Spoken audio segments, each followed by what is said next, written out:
PT Semen Indonesia Persero Tbk telah menjadi perusahaan yang bertransformasi membangun kehidupan yang berkelanjutan bagi generasi mendatang. Inilah visi kehadiran SIG untuk bersama membangun kebaikan. Kami menyadari pembangunan yang terus melaju tidak akan pernah lepas dari interaksi dengan lingkungan dan masyarakat. Mulai dari proses produksi hingga pelaksanaan konstruksi, semua memiliki dampak pembangunan infrastruktur terhadap lingkungan. Untuk itu, SIG terus berinovasi dan memberi solusi. Menjawab kebutuhan konstruksi yang terus berkembang dengan produk ramah lingkungan dan bernilai lebih. Semen Andalas, semen andalan yang kuatnya melindungi dengan aktif microparticle, butiran aktif yang memberikan kekuatan dari dalam, memiliki keunggulan, daya rekat kuat, adukan pulen, dan hasil permukaan halus. Semen Padang, semen pertama di Indonesia dengan kualitas terbukti. Sejak 1910, kekuatannya terbukti lebih dari 100 tahun. Dengan keunggulan, hasil kuat, adukan lebih homogen, dan tahan di segala cuaca. Semen Gresik, semen kokoh lintas generasi, dilengkapi dengan formula super tangguh yang memberikan kekuatan optimal dari dalam. Memiliki keunggulan kokoh, terbukti tangguh dari masa ke masa, dan pekerjaan lebih cepat selesai. Semen Tonasa, pilihan terpercaya para ahli untuk semua skala konstruksi. Dengan keunggulan, daya rekat kuat, tahan di segala cuaca, dan adukan lebih homogen. Dynamix, semen inovatif yang serba bisa. Dengan microfiller particle, butiran inovatif yang mampu mengisi rongga dengan sempurna. Hasil akhir kuat, hasil permukaan halus, dan waktu kering yang tepat.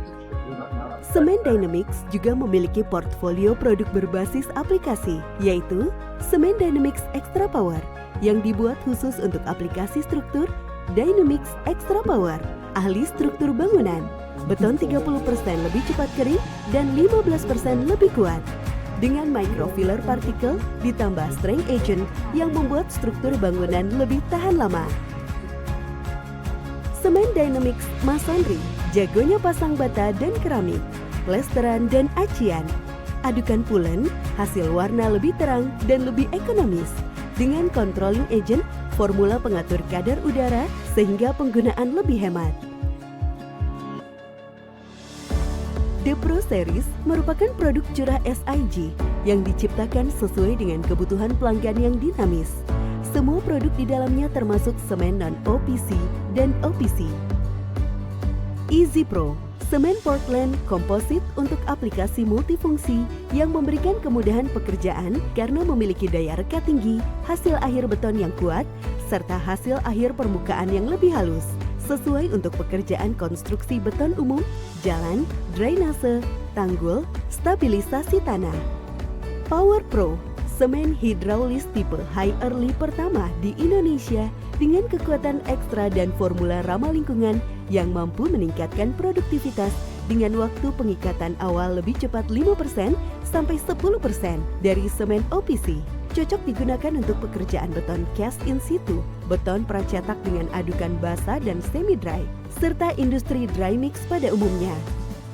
Dupro Plus LH, semen Portland pozzolan yang memiliki ketahanan terhadap sulfat dan klorida yang baik, lebih mudah dikerjakan, dan hasil akhir kuat dan tahan lama. Dupro Plus LH diformulasikan untuk kebutuhan pembetonan dan precast yang berada di lingkungan ekstrim. Dupro Plus SBC, semen Portland pozzolan yang menghasilkan beton dengan panas hidrasi rendah dan ketahanan optimal terhadap sulfat serta klorida. Sebagai semen ramah lingkungan alternatif produk OPC tipe khusus, cocok untuk konstruksi di perairan laut, power plant, dan smelter. Max Strength, semen Portland Slag dengan formula ramah lingkungan untuk kebutuhan panas hidrasi rendah pada pembangunan mega proyek seperti pelabuhan, high-rise building, flyover, dan kebutuhan lainnya. Berikut produk-produk OPC dari SIG. Ultra Pro, Semen Portland tipe 1 memadukan kemudahan pengerjaan dan hasil akhir dengan kekuatan maksimal sehingga cocok untuk konstruksi kokoh yang membutuhkan kuat tekan awal dan akhir yang tinggi serta industri dry mix struktural. Sprint Pro, semen Portland yang menghasilkan kecepatan terbaik dalam mencapai kuat tekan awal dengan panas hidrasi yang tetap terjaga. Diformulasikan untuk pekerjaan beton pre-stress, industri bata ringan, serta fiberboard. Dupro Plus HSR, semen Portland tipe 5 menghasilkan beton dengan panas hidrasi rendah dan ketahanan optimal terhadap sulfat serta klorida. Sesuai untuk pekerjaan pembetonan mutu tinggi di lingkungan ekstrim yang terendam sulfat dan chloride atau air laut. Dupro Plus MSR, semen Portland tipe 2 yang tahan di lingkungan ekstrim yang sesuai untuk pekerjaan pembetonan mutu tinggi di lingkungan yang terpapar sulfat dan klorida. Super Thermo, semen pengeboran minyak kelas G HSR yang memberikan respon yang baik terhadap lignosulfonat retardase dan memiliki waktu pengentalan yang sesuai dengan aplikasi well cementing.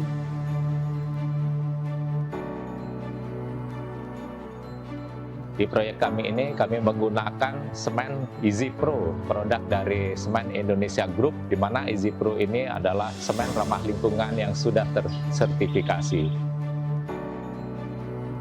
Power Pro merupakan pilihan yang paling tepat sebagai semen hidrolis pertama di Indonesia dan bersertifikasi Green Label, terbukti bermutu tinggi, serta memberikan hasil yang maksimal. Proyek kita kan berada di dekat air laut, jadi kita membutuhkan bahan yang sekiranya tahan dari sulfat dan chloride. Selain itu, Dupro Plus SBC juga memiliki ketahanan panas hidrasi yang optimal ya, sehingga cocok untuk proyek yang kita kerjakan saat ini. Proyek pengendalian banjir YIA. Jadi yang kita pakai di sini produknya Dupro Plus LH. Jadi untuk produksi tidak terhambat karena faktor early strength.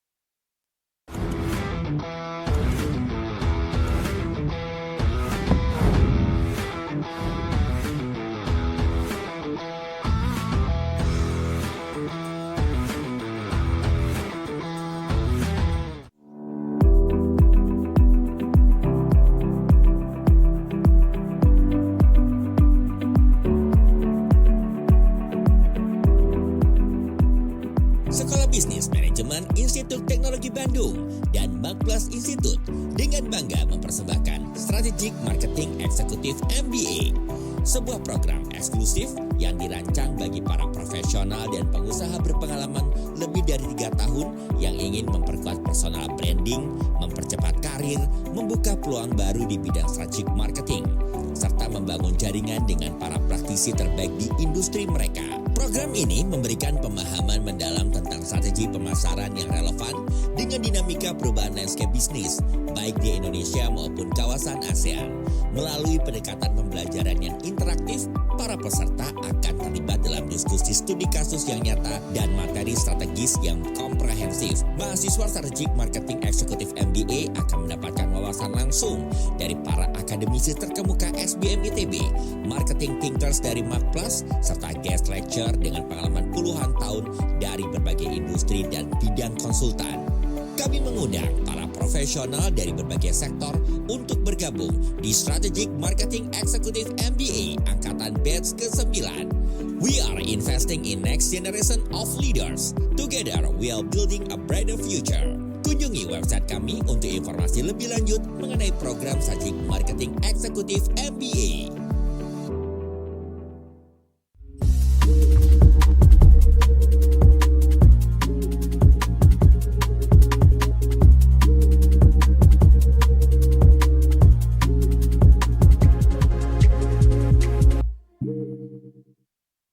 Assalamualaikum warahmatullahi wabarakatuh.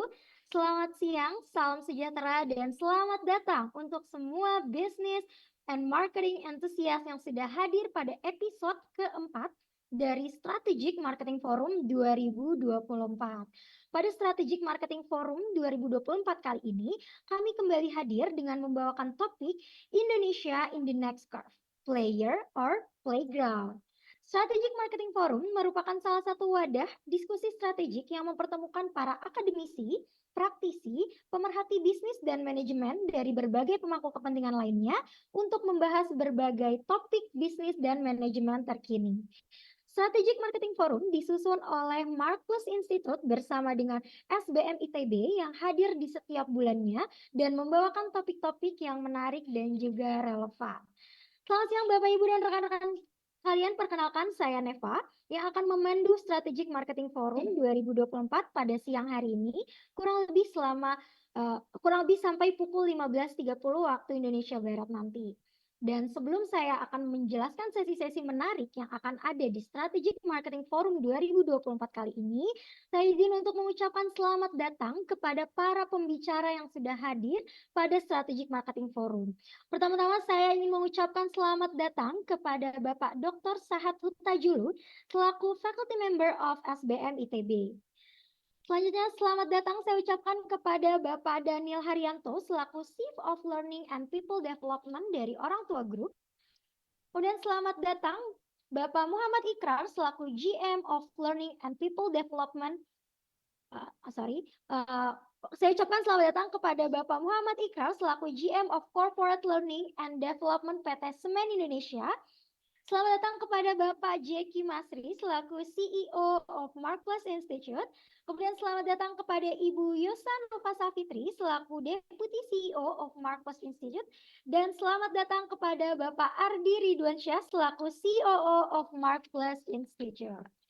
Baik Bapak Ibu dan rekan-rekan sekalian, Strategic Marketing Forum pada hari ini akan terbagi menjadi beberapa sesi yang tentunya tidak boleh Anda lewatkan karena sangat menarik dan relevan dengan kondisi terkini. Sesi-sesi yang ada pada Strategic Marketing Forum diantaranya akan ada welcoming speech and keynote speech session, kemudian akan dilanjutkan dengan panel discussion, dan akan dilanjutkan dengan opini praktisi, dan akan ditutup dengan knowledge sharing session di akhir acara nanti. Baik, langsung saja, tanpa berlama-lama lagi, kita akan mendengarkan welcoming speech yang akan disampaikan langsung oleh COO of Marcus Institute, yaitu Bapak Ardi Ridwansyah.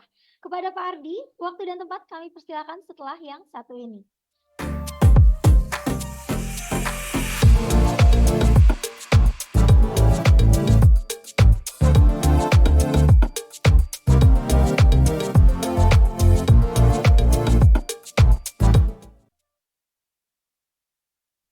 Baik, selamat siang Bapak Ibu sekalian. Senang sekali bertemu kembali secara virtual pada siang hari ini.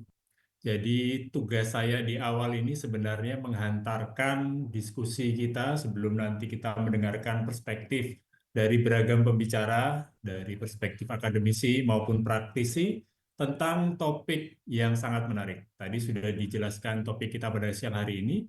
Cuma mungkin ada sedikit pertanyaan, apa yang dimaksud dengan the next curve dan sebagainya. Nah, selama sekitar 5 menit saya akan coba memberikan pengantar agar nanti Bapak Ibu sekalian kita berada di fokus yang sama ya, untuk mendiskusikan topik yang sangat menarik dan sangat relevan. Karena memang kita juga secara politik masuk ke kurva baru, kabinet baru, di mana juga ada harapan baru dan tantangan baru. Saya akan memulai dengan satu model yang ini bisa Bapak Ibu temukan di dalam buku Entrepreneur Marketing yang ditulis Pak Profesor Philip Kotler, Pak Hermawan Kartaya, juga Dr. Jeki Musri yang hadir juga pada siang hari ini.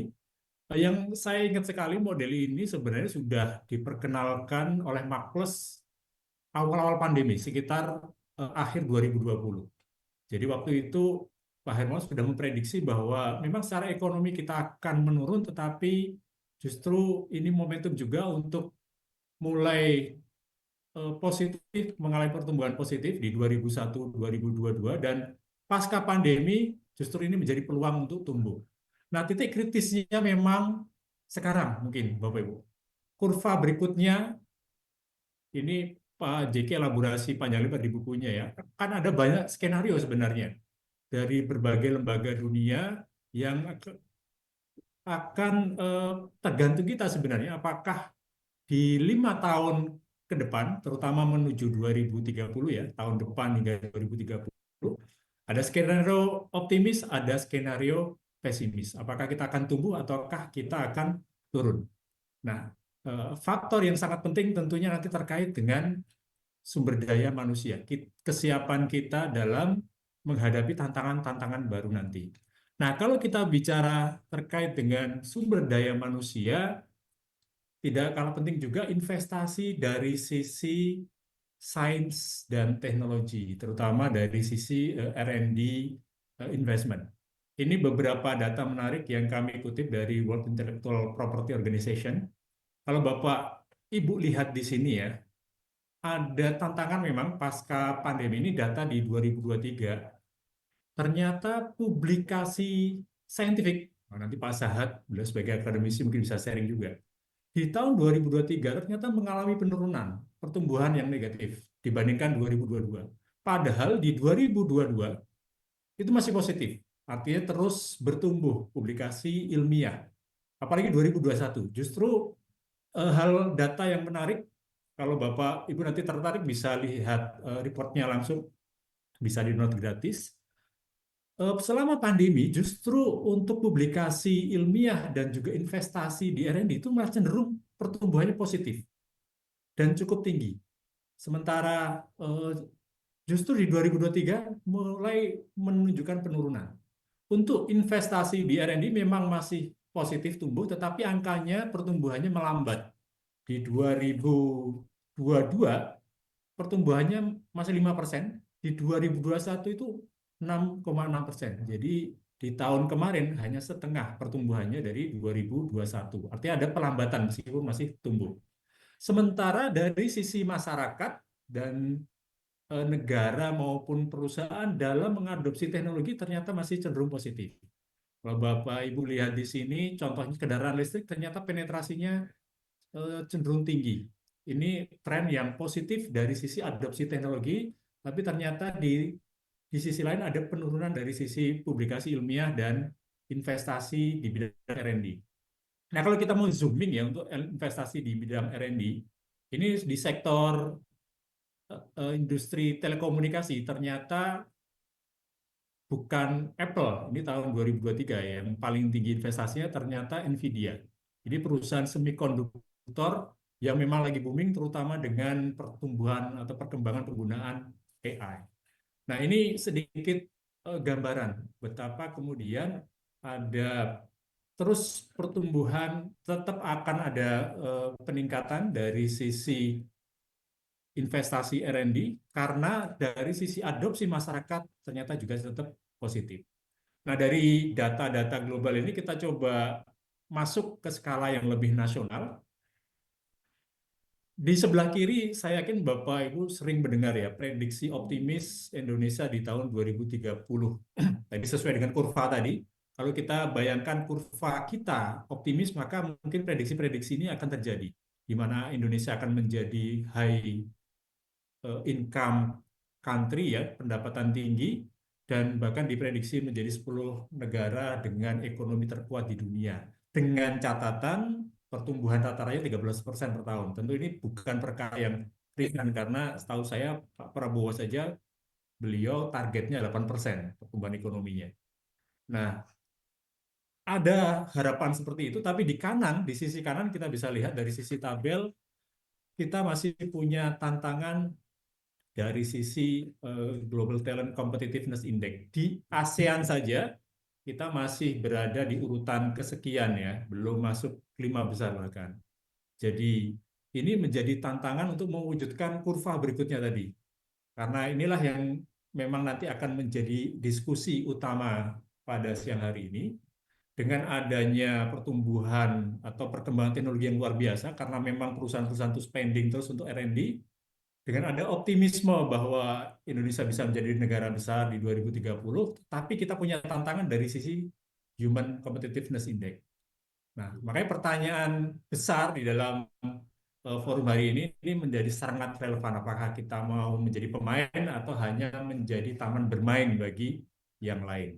Nah, ini sesuatu yang nanti akan kita coba diskusikan secara lebih interaktif dengan perspektif yang juga lebih luas. Seperti itu, sebagai pengantar, saya kembalikan kepada Neva. Oke, baik. Terima kasih banyak Pak Ardi yang dengan welcoming speech-nya sekaligus membuka acara Strategic Marketing Forum 2024 pada siang hari ini. Baik, bagi Bapak, Ibu, dan rekan-rekan sekalian, saya ingin menginformasikan apabila Bapak, Ibu memiliki pertanyaan yang ditujukan kepada para pembicara Strategic Marketing Forum hari ini, silakan untuk menyampaikan pertanyaan Anda melalui QR Code yang sudah ditampilkan. Dan nantinya pertanyaan yang Anda kirimkan akan dijawab dan dituangkan melalui e-report yang akan dipublikasikan melalui website markplusinstitute.com dan smemba.markplusinstitute.com. Oke, baik kalau begitu, berikutnya kita akan mendengarkan secara langsung keynote speech yang akan disampaikan oleh Bapak Dr. Sahat Tutajulu selaku Faculty Member of SBMTB. Pada Pak Sahat, waktu dan tempat kami persilakan setelah yang satu ini.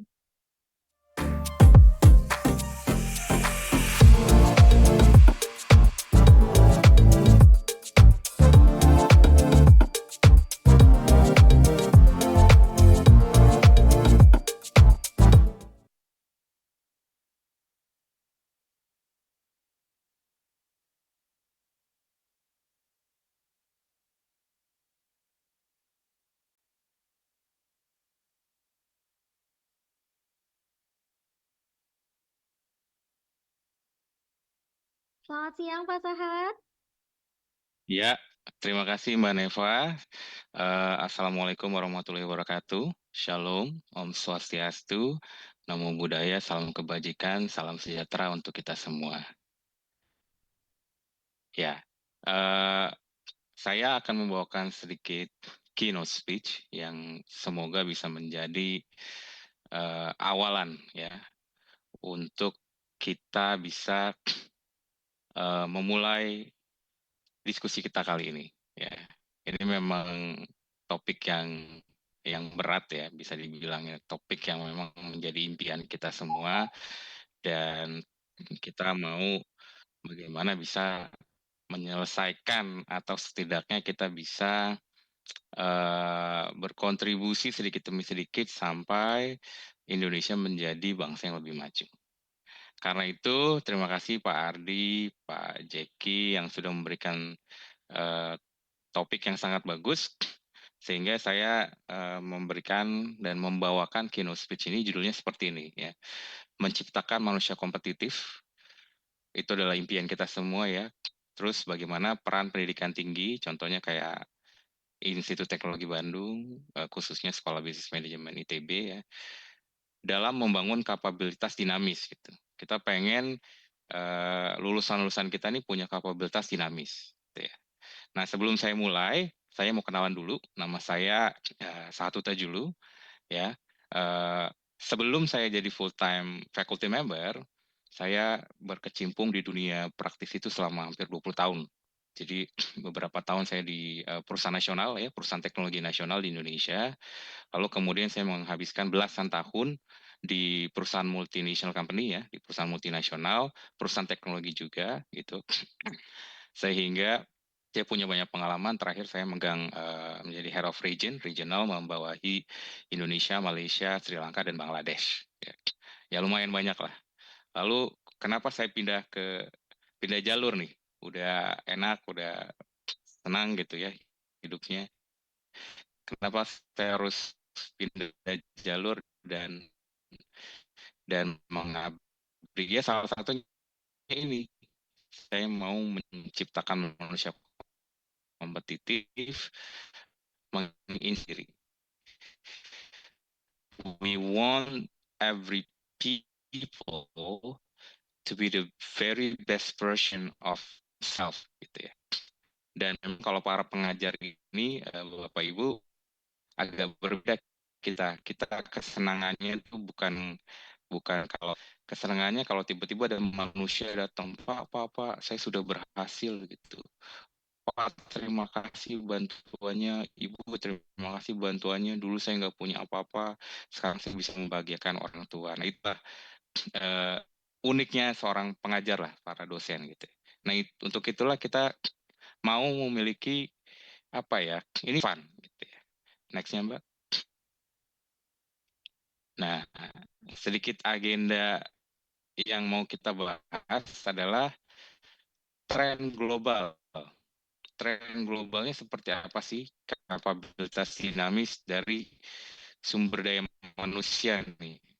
Manusia-manusia Indonesia ini mau diapain? Mahasiswa-mahasiswa ini mau diapain gitu ya. Kemudian peran pendidikan tinggi apa kan yang saya membangun sumber daya manusia ini ya.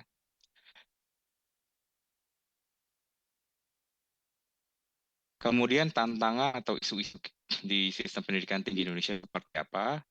Lalu kita akan benchmarking sedikit. Kebetulan saya ya untuk apa namanya universitas yang secara world ranking university dari yang 200 something itu kita pelajari semuanya gitu ya. Kemudian inisiatif strategisnya apa? Itu apa yang harus kita lakukan? Dan di satu level di atas itu adalah terobosan kebijakan gitu ya untuk pendidikan tinggi seperti apa. Nah, ini mungkin sekedar sedikit saja yang dibagikan, tentunya way much complex than this ya. But this is yang sudah kami siapkan yang bisa kira-kira menjadi ya, bahan diskusi kita siang ini. Next ya, Mbak.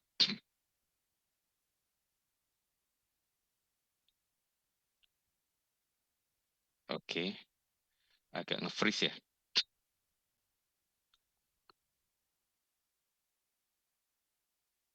Tren global. Tren globalnya apa?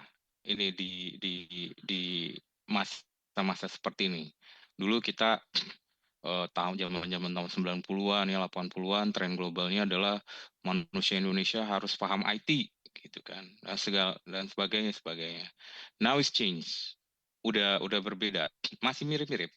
Contohnya pertama manusia Indonesia harus bisa mengikuti inovasi dan teknologi. Itu udah mesti. Nah, yang agak unik, yang selanjutnya adalah multidisiplin. Sekarang udah nggak bisa lagi manusia Indonesia hanya menekuni satu bidang.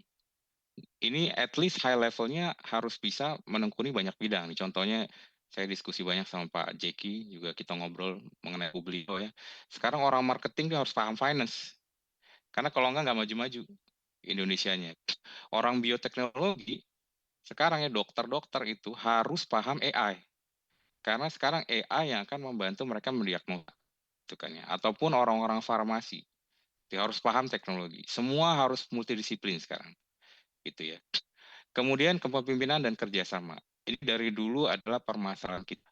Leadership kita di Indonesia itu selalu bermasalah ya. Saya sendiri sih punya masalah yang sama.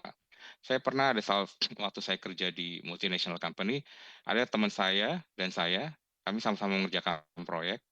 Proyek saya ini adalah skalanya global, membantu perusahaan multinasional itu secara global. Sementara teman saya ini hanya mengerjakan sesuatu yang menurut saya nggak terlalu signifikan lah. Lalu kemudian kita sama-sama diberikan waktu ya. Nah, teman saya ini menghabiskan waktu 15 menit untuk presentasinya dia gitu.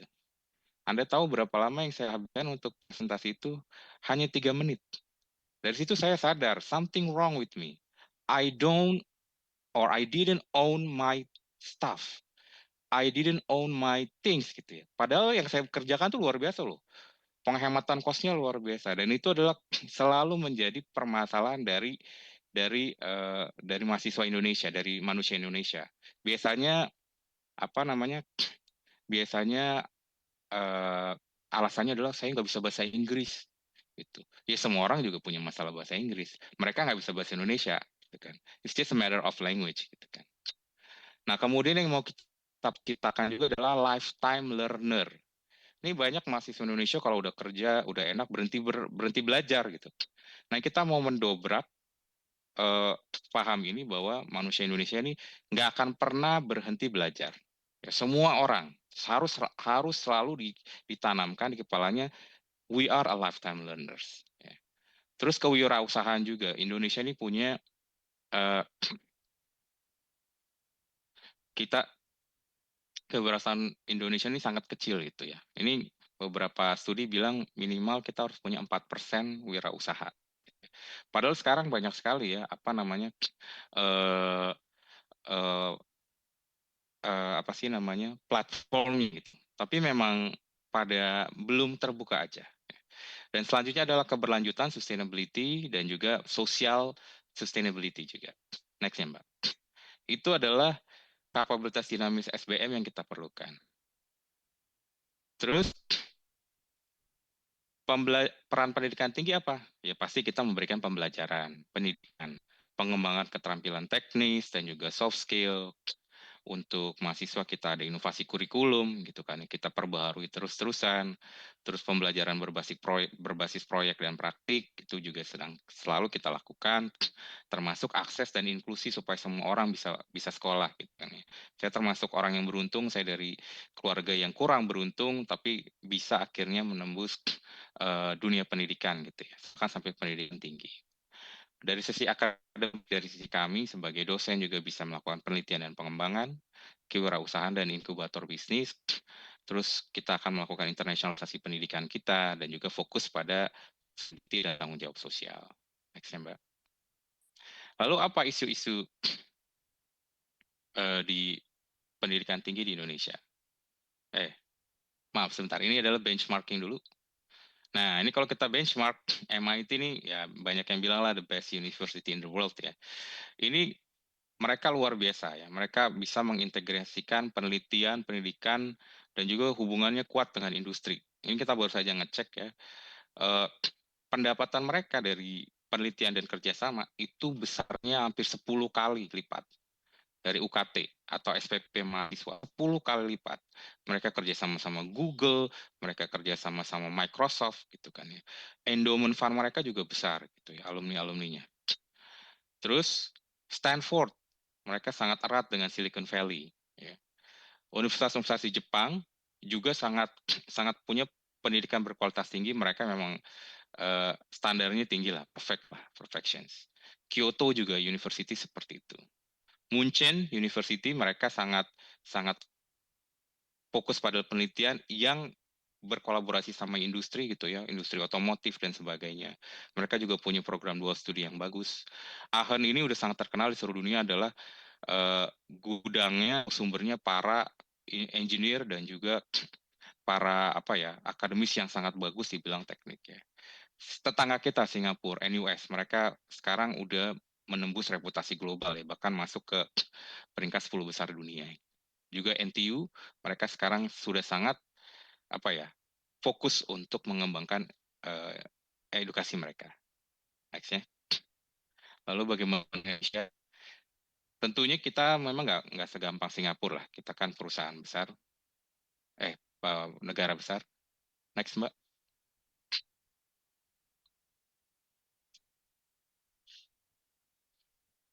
Kita punya tantangan dan isu. Saya termasuk yang beruntung di ITB, kita punya kualitas pendidikan cukup bagus, fasilitas juga cukup bagus. Tapi kalau kita lihat di Indonesia Timur itu tidak seberuntung kami gitu ya. Tidak seberuntung untuk beberapa universitas unggul. Nah itu juga kita harus menyamakan dulu. Ya kita harus sama ratakan. Kita banyak sekali diskusi sekarang sama teman-teman sejawat ya dari universitas-universitas lain di Indonesia. Itu lumayan kita bisa saling bertukar pikiran. Kemudian kurikulum juga kadang kurang responsif terhadap kebutuhan industri. Saya salah satunya dulu waktu saya S1-nya teknik elektro gitu ya. Kita udah ngomongin teknologi yang canggih, saya masih ngomongin micro controller waktu itu. Ya pasti udah lumayan agak tertinggal lah gitu ya. Akses dan inklusi, masih banyak kesenjangan mahasiswa yang belum bisa belum bisa berkuliah lah atau bersekolah. Keterampilan lulusan kita juga masih banyak yang keterampilan praktis, soft skill-nya belum mumpuni gitu pada saat nanti masuk ke dunia praktis ya, dunia kerja. Saya juga mengalami itu sebenarnya. Kemudian dukungan penelitian dan inovasi, memang APBN kita juga tidak sebesar itu.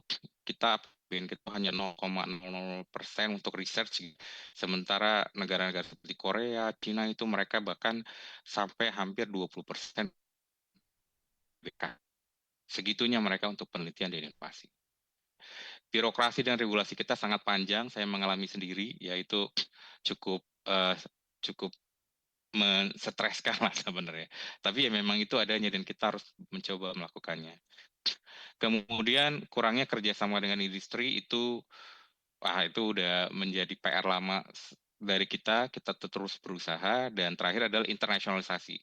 Kita harus bisa mencetak mahasiswa yang sekarang nggak cuman ready untuk perusahaan-perusahaan Indonesia, tapi juga untuk perusahaan-perusahaan dunia. Jadi ready for global relevant. Next.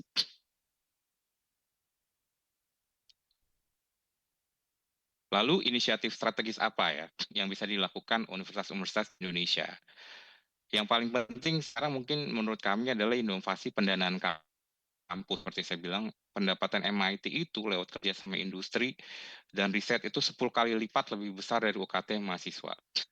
Harvard University itu paling besar pendapatannya juga dari Harvard Business Review, dari jurnalnya mereka, itu juga cukup besar. Ya, jadi mungkin ini yang penting adalah pendanaannya. Ya, supaya kita punya resource modal yang cukup untuk melakukan yang lain, untuk melakukan peningkatan penelitian dan inovasi. Ya, ini Indonesia nggak tahu, semua universitasnya sangat kecil nilai penelitiannya ya dibanding negara-negara lain. Negara lain tuh skornya bisa sampai 40, 50, sampai 100. Indonesia skornya 3. Itu pun paling tinggi se-Indonesia, ITB, 3, something. Nah, itu perlu ditingkatkan.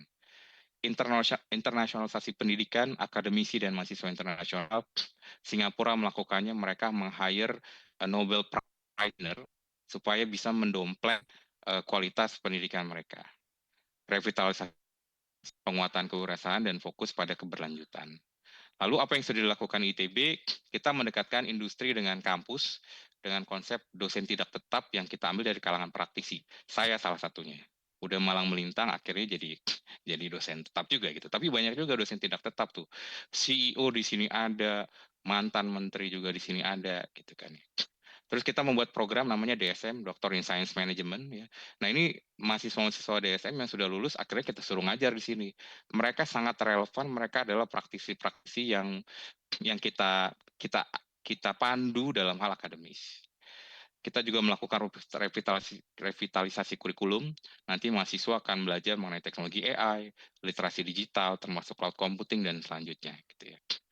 Dan kemudian adalah action research. Nah, nanti nih mahasiswa-mahasiswa kami, terutama mahasiswa MBA, akan diminta untuk melakukan action research, supaya mereka ada real sumbangsinya kepada perusahaan mereka. Gitu kan. Dan terakhir, mahasiswa ITB yang paling banyak di ITB nih, di SBM ya, karena kita memang programnya dalam bahasa Inggris. Next-nya. Nah, ini slide saya yang terakhir. Next-nya, Mbak. Nah, apa terobosan kebijakan pendidikan tinggi di Indonesia? Terobosan kebijakan. Yang pertama adalah desentralisasi dan otonomi.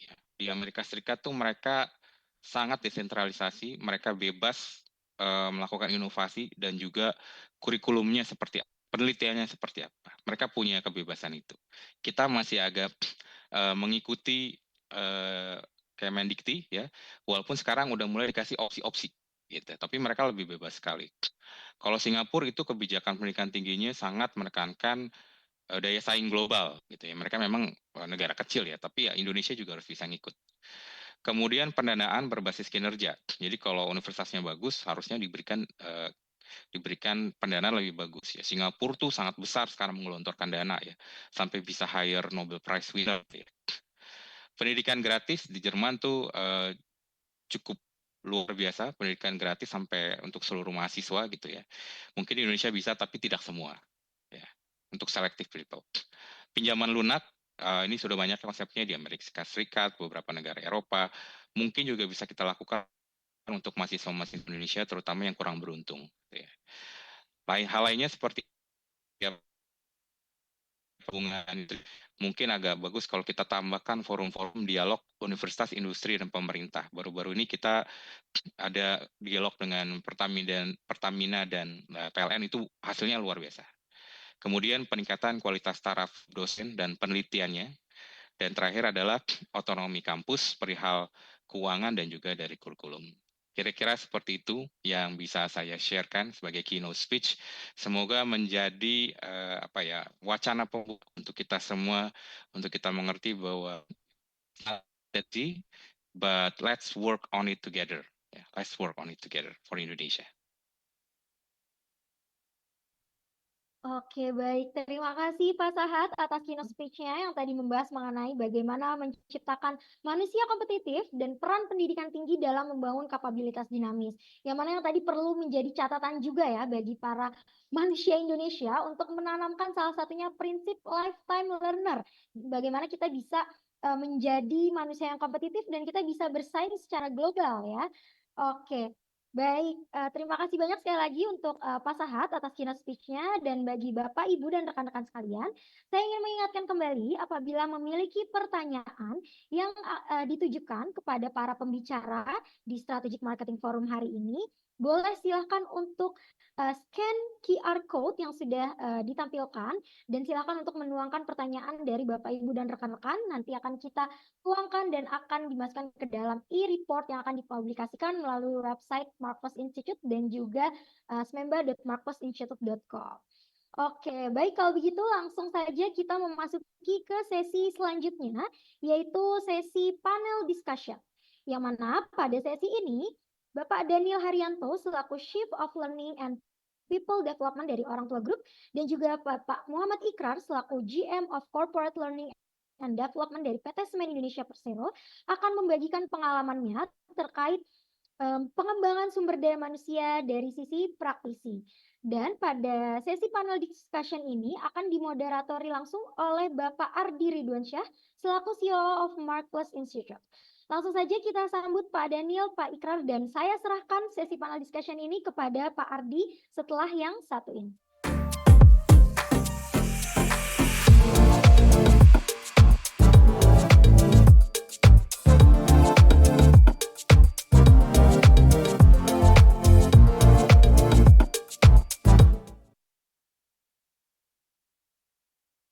Baik, selamat datang kembali Bapak Ibu. Kali ini kita memasuki sesi panel discussion. Kalau tadi Pak Sahat membahas bagaimana menciptakan manusia kompetitif dari sudut pandang perguruan tinggi.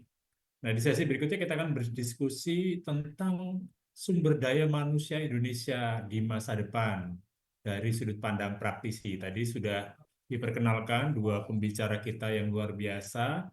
Terima kasih Pak Daniel dan Pak Ikrar yang sudah meluangkan waktu. Sekedar konfirmasi saja bahwa tidak ada yang dipanggil ke Hambalang kan ya siang hari ini? Oh, Belum ada tuh, Pak. ada ya ke Hambalang ya. Karena kan konon memang presiden yang baru sedang fokus untuk membuat departemen-departemen yang lebih spesifik. Sudah ada Menteri Pendidikan Dasar dan Menengah, sudah ada Menteri Pendidikan Tinggi. Nah, barangkali kan ada Menteri Pendidikan Profesional. Nah, ini kalau tadi kita lihat title beliau sangat relevan ya, karena dua-duanya memang di bidang learning. Nah, sebelum nanti kita berdiskusi dengan dua tamu kita yang luar biasa, saya ingin sharing beberapa tren. Ini mungkin untuk trigger diskusi kita, Pak Daniel dan Pak Ikrar. Data yang mungkin sudah sering kita lihat juga, tapi ini mungkin menarik untuk kita coba diskusikan sesuai dengan topik kita pada siang hari ini.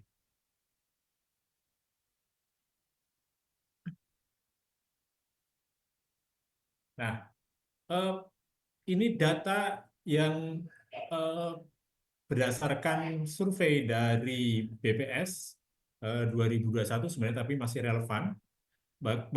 Kalau Bapak Ibu lihat di sini, ternyata perkembangan artificial intelligence ya,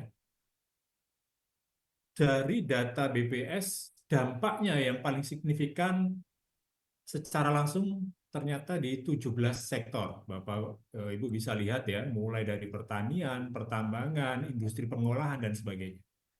Nah, dari 17 sektor tadi, yang paling terdampak adalah sektor informasi komunikasi, jasa keuangan, dan sektor jasa secara umum. Jadi ini 3 sektor yang paling terkena dampaknya. Ini pendidikan sebagai bagian dari sektor jasa termasuk yang paling merasakan dampak dari perkembangan teknologi AI. Nah, ini dari sisi dampak. Lalu kalau dari sisi pekerja, dari sisi kita sebagai profesional, ini di survei yang sama, ternyata menemukan bahwa adanya AI bisa ya berdampak pada penurunan penghasilan pekerja. Ini menarik. Jadi Kenapa bisa seperti itu? Karena dengan adanya AI ini dari riset yang dilakukan BPS, waktu yang dibutuhkan pekerja untuk menyelesaikan pekerjaan yang rata-rata itu 8 jam sehari, itu bisa dikompres menjadi 6 jam per hari. Nah, ini memang kemungkinan besar untuk di level blue collar ya, Bapak Ibu sekalian. Sehingga dengan berkurangnya jam kerja, karena sebagian sudah dilakukan atau diselesaikan dengan AI, maka penghasilan per bulan pun menjadi turun. Nah, ini tentu menjadi menarik ketika kita diskusikan, lalu bagaimana dengan kalau di level white collar, mereka yang profesional-profesional sebagaimana Bapak Ibu yang hadir pada siang hari ini. Nah, ini sekedar data pemantik. Kita akan lanjutkan dengan diskusi dengan dua pembicara kita. Mungkin saya akan mulai dengan satu pertanyaan. Saya mulai dari Pak Ikrar dulu. Nanti boleh bergantian ya Pak Ikrar, Pak Daniel, kita membahas topik yang sama. Nah, kalau tadi kita bicara data tentang bagaimana dampak AI terhadap pekerjaan dan bahkan penghasilan dari pekerja di Indonesia, itu data di Indonesia ya. Nah, kalau Bapak-Bapak sebagai praktisi, kira-kira apa pelajaran penting yang dapat diambil ya oleh perusahaan dalam rangka membangun manusia Indonesia yang dinamis ya, manusia yang punya kemampuan atau kapabilitas yang dinamis dalam menghadapi disrupsi teknologi ini. Silakan mungkin Pak Ikrar dulu.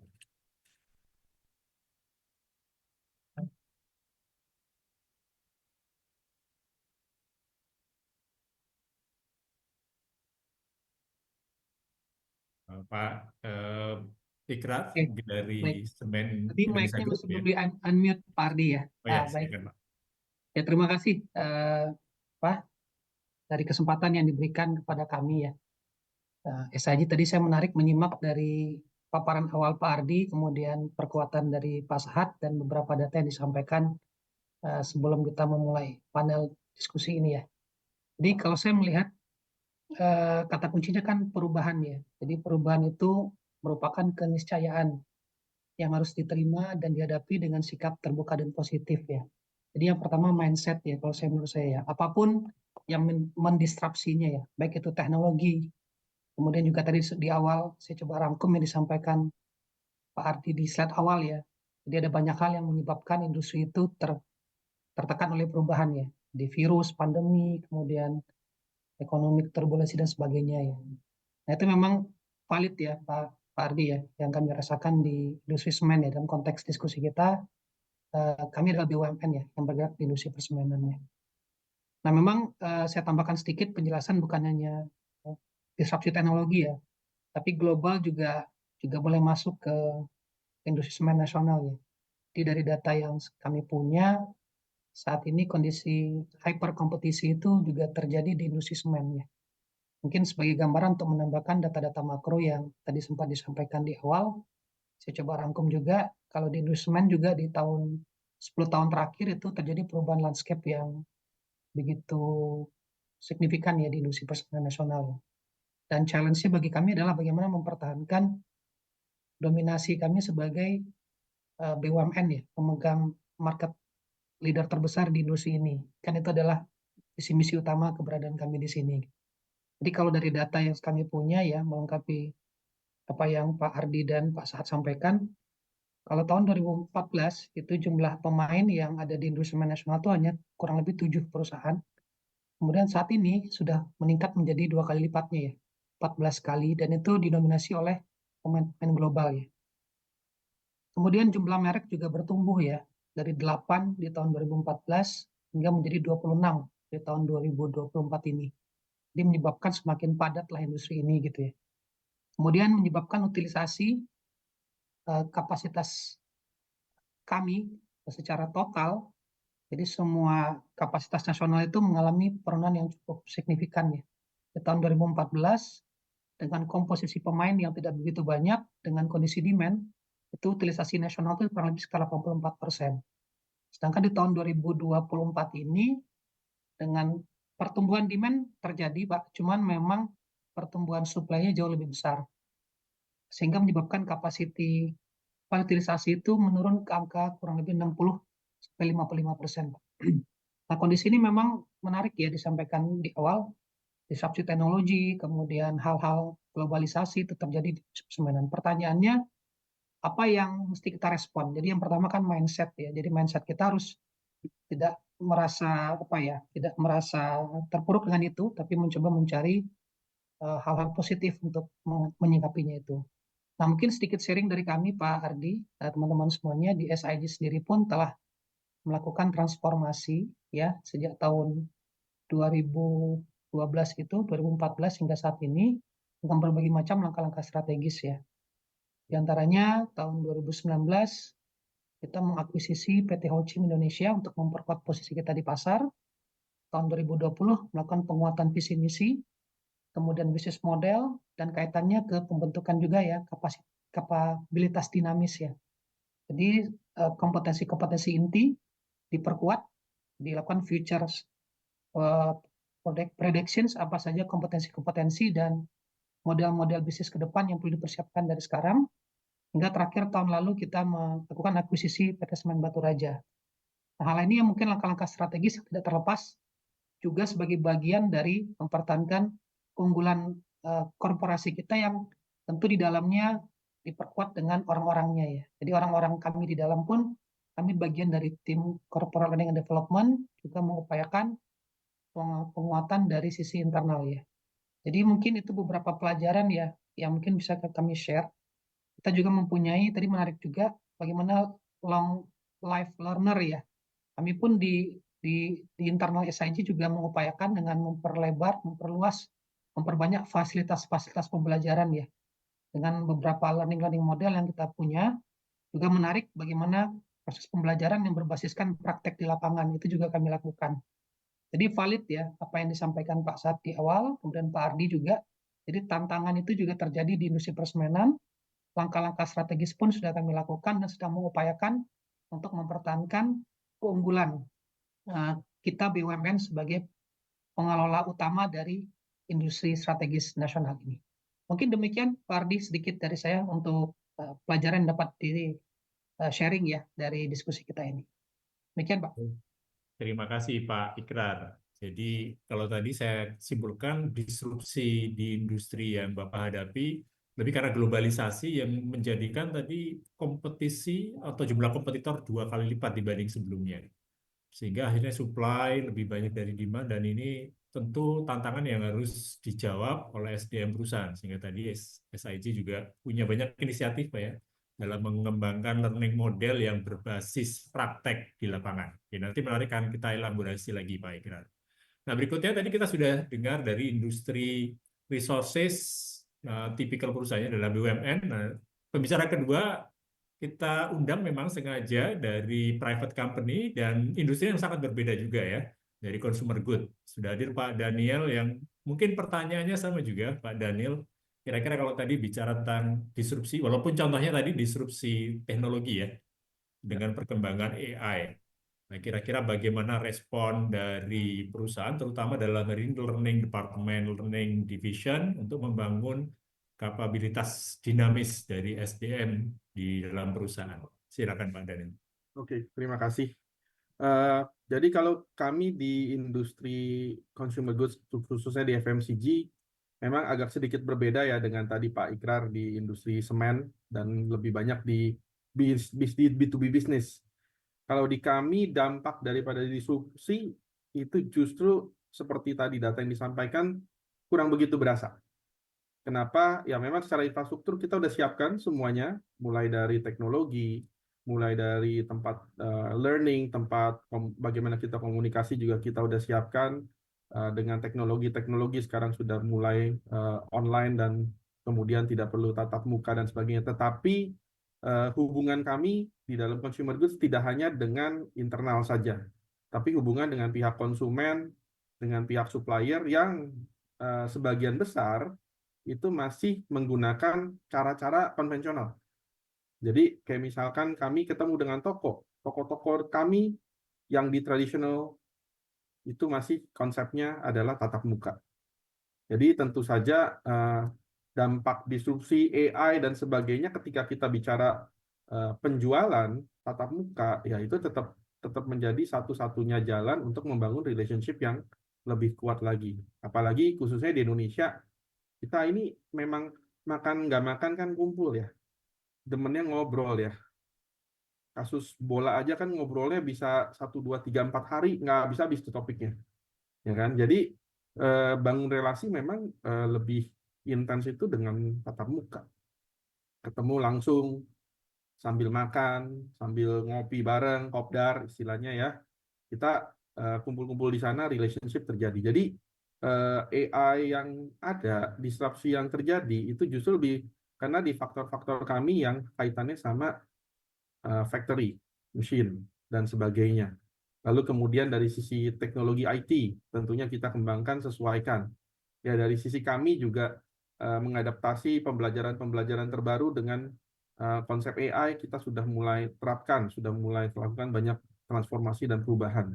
Namun ya di tempat kami pun juga mungkin dengan banyak teman-teman di consumer goods lain yang ngalamin hal yang sama, ya generasi yang ngerti AI itu juga nggak semuanya. Ada generasi yang belum ngerti, khususnya di baby boomer, generation X, ya, the first early Y, itu masih model teknologinya masih yang konvensional lama. Bahkan beberapa masih mungkin belum percaya cloud. Masih demennya apa-apa masih USB base atau hard disk base gitu. Jadi konsep-konsep ini yang di dalam industri kami juga kami terus berikan learning, berikan pembelajaran, dan juga kepada yang muda-muda dari generation milenial yang buntut ya, sama yang di generation Gen Z sekarang, itu juga kita kasih pengembangan supaya gap antara generasi ini bisa diatasi juga. Karena disrupsi ini menimbulkan gap juga lintas generasi. Itu kira-kira gambaran awal dari industri kami, Pak Ardi. Baik, terima kasih Pak Daniel. Saya ingin mengutip pernyataan terakhir Bapak tadi untuk pertanyaan kedua ya ke Bapak-Bapak berdua.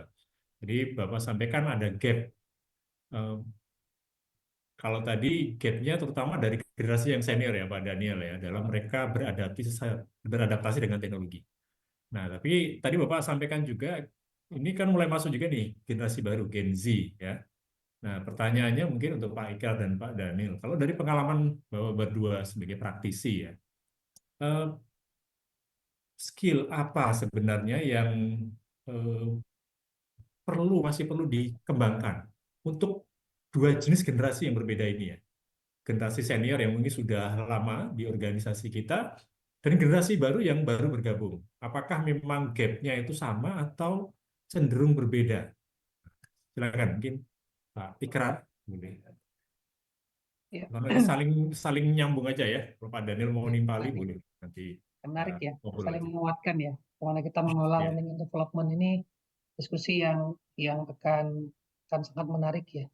Jadi memang betul ya. Jadi bagaimana strategi kita dalam mengisi gap yang ada di perusahaan dengan begitu banyak variasi tenaga kerja itu juga menjadi topik yang menarik untuk dipecahkan ya. Bagi kami di SIG, kita mencoba untuk mendekatkan learning itu kepada para learner ya. Jadi dengan berbagai macam metode-metode pembelajarannya. Kalau kami di SIG itu mengupayakan atau mengistilahkan ada 9 model pembelajaran, Pak Ardi. Ini non-learning model SIG yang terintegrasi ya. Dia menggunakan prinsip 10-20-70 ya. Formal learning, social learning, and experiential learning sesuai dengan kebutuhan masing-masing. Di model-model pembelajaran ini kita buka seluas-luasnya sehingga dapat mencapai apapun preferensi dari tenaga kerja yang kita punya. Apakah itu dia Gen Z maupun yang baby boomers. Kalau saya boleh menyampaikan yang 9 itu, yang pertama kita memanfaatkan teknologi digital ya dengan self-paced learning. Kita juga membangun learning management system yang diperlengkapi dengan modul-modul yang dapat dipelajari sendiri. Jadi siapapun bisa belajar dimanapun dan kapanpun ya. Nah itu kita juga menyambungkan dengan platform pembelajaran luar ya. Jadi kita menyadari bahwasanya terbatas untuk mengisi kamar-kamar ya, ruangan-ruangan di LMS kita dengan modul-modul yang kita produksi sendiri. Jadi di samping kita memproduksi sendiri, kita juga melengkapi dengan platform-platform learning eksternal dari luar ya. Nah itu yang pertama, sehingga current contingency kita sangat mengemari pemenuhan kompetensi lewat jalur ini. Dan yang kedua, classroom learning ya, baik online maupun offline, itu juga menarik juga untuk diisikan kepada para karyawan kita. Dan yang ketiga, yang tidak kalah penting bagi kami di BUMN, di industri manufaktur ya, yang juga harus taat dengan regulasi dan sistem manajemen yang kami punya. Memang ada sertifikasi mandatori yang secara rutin kita harus isikan kepada karyawan kita, yang memang sudah disambungkan dengan job title dan job profile-nya masing-masing. Nah, ini 3 bagian dari 9 yang kita fokuskan dengan formal learning. Sisanya, kita juga sering menggunakan pendekatan mengundang ya para praktisi-praktisi dari luar ataupun para subject matter expert internal kita untuk sharing lewat learn and share. Ini bagian dari model pembelajaran yang kedua yang lebih bersifat praktis. Workshop juga kita adakan sesuai dengan kebutuhan. Kemudian mentoring. Nah, mentoring ini juga kita siapkan sambungan antara atasan bawahan yang kita bekali untuk bisa dilakukan mentoring dan coaching. Serta berikutnya kita punya benchmark, project assignment dan inovasi, serta proses internship. Nah, ini model-model pembelajaran, cara-cara kita untuk mendekatkan learning itu dengan para learners. Nah, kemudian yang kedua, apa gap-nya gitu ya? Apa gap-nya yang terbesar? Nah, memang kalau kita lihat, bagi kami di industri manufaktur, kita sudah mendefinisikan, Pak Ardi, apa saja kompetensi-kompetensi inti ya.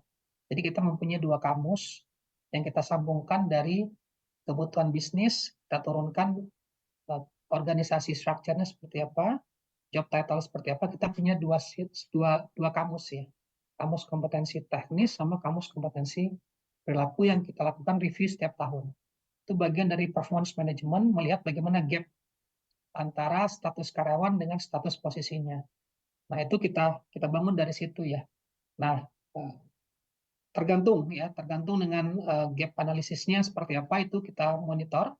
Itu menjadi bagian dari perencanaan program pembelajaran tahunan dengan model-model pembelajaran yang tadi saya sampaikan. Nah, inilah bagian-bagian dari upaya kita untuk mempertahankan capability dinamis itu bisa seiring dengan kebutuhan organisasi. Apabila memang organisasi melakukan transformasi di awal, otomatis di belakangnya akan mengikuti. Dan kita sebagai bagian dari tim learning pun harus mengupayakan pendekatan yang lebih kreatif ya, sesuai dengan kebutuhan dari pembelajar-pembelajar kita yang makin kesini makin variatif. Mungkin sedikit itu yang dapat kami sharing, Pak Ardi, Pak Daniel ya. Demikian, Pak. Oke, saya menambahkan Bali, kalau saya ngelihatnya agak sedikit berbeda dengan Pak Ikrar. Kalau tadi Pak Sahat juga menyampaikan, Pak Sahat adalah seorang profesional yang naik gunung menjadi akademisi. Kalau saya adalah seorang akademisi yang turun gunung jadi profesional. Jadi ngelihatnya kalau kami di OT Group, di orang tua group, dan juga di consumer goods lainnya, secara skills, challenge di tempat kami itu lebih banyak di soft skills. Challenge-nya adalah soft skills. Ya, banyak maupun generasi yang senior maupun yang baru-baru join sekarang ini, itu tetap soft skills itu menjadi salah satu tantangan terbesar. Kenapa? Karena memang kalau yang generasi-generasi yang lebih senior, ya, mereka terhadap soft skills itu terpapar dari pengalaman yang sudah dilakukan selama mereka bekerja. Tetapi yang muda-muda ini terkadang memang challenge-nya beda. Challenge-nya apa? Pertama adalah dari sisi resilience. Ya, resilience-nya tuh energinya tuh beda. Ya, karena mungkin kalau yang senior udah ngelewatin ya pandemi, ngelewatin ya dulu pernah krisis ekonomi dari 2008, tahun 98, kita udah lewatin semua. Ada juga bahkan yang udah dari era zaman tahun 1960-an, udah eksis, jadi mungkin udah kuat. Tapi generasi-generasi yang baru, khususnya yang lulus-lulus belakangan dan baru mulai berjoin, itu adalah, bahkan kita di organisasi ada sebutnya itu adalah generasi pandemi.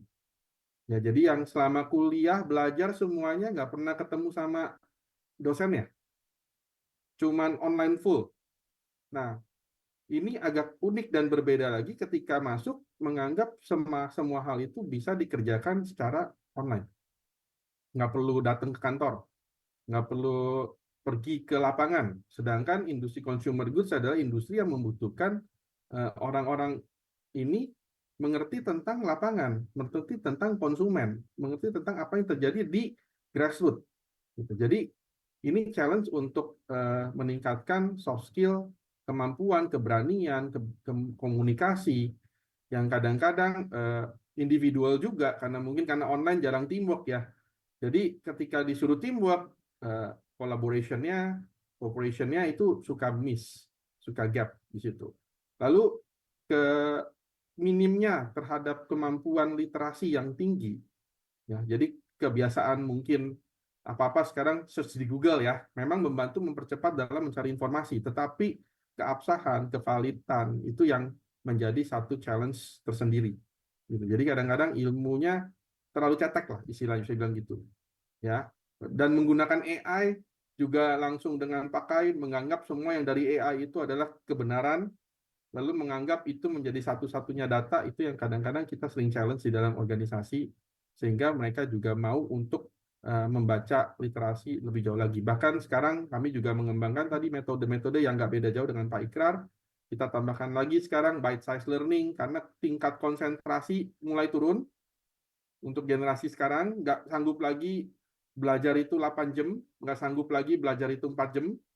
Bahkan 1 jam aja udah pada melek, melihat kiri kanan dan sebagainya, udah pegang handphone, udah lari kiri kanan dan sebagainya. Jadi konsep-konsep itu yang cara-cara pembelajaran, pedagogi mengajar kita juga perbaiki terus untuk sesuaikan dengan generasi-generasi yang ada. Jadi memang antara generasi yang senior dengan yang baru masuk pun pembelajaran di tempat kami pun kami pisahkan, tidak kita gabungkan. Karena kalau digabungkan kadang-kadang jadi miss. Gitu. Jadi ada mispersepsi, ada miskomunikasi. Tetapi kalau memang hubungannya sama team building, baru kita satukan ke dalam satu pembelajaran yang sama. Kurang lebih itu, Pak. Oke, ini menarik ya kalau saya coba sambungkan tadi yang sampaikan Pak Ikrar dan Pak Daniel. Pak Ikrar sampaikan kan kalau di SIG berbagi dua kampus utama ya tentang hard skill dan soft skill. Sehingga kalau ada gap ya perlu di-assess nih sebenarnya isunya di mana. Nah, tadi Pak Daniel dari pengalaman di OTG ternyata justru soft skill gitu ya. Dari pengalaman beliau ini yang justru paling bermasalah terutama tuh Gen Z nih. Dan saya ingat kalau tidak salah dari 10 future skill versi World Economic Forum, Bapak-Bapak, itu hanya 2 saja yang terkait dengan hard skill teknologi, sisanya soft skill gitu ya. Creative thinking, analytical thinking, critical thinking, dan seterusnya. Nah, ini tentu menjadi menarik. Karena kalau kita bicara soft skill ini kan barangnya agak abstrak gitu ya. Nah, tadi walaupun Bapak-Bapak tadi sudah sharing ada berbagai macam model pembelajaran, termasuk ada 9 model ya Pak di SIG, dan di OTG juga ada bite size learning yang untuk menyesuaikan ya dengan gaya belajar Gen Z yang nggak bisa lama-lama, yang biasanya cuma belajar dari video-video pendek saja.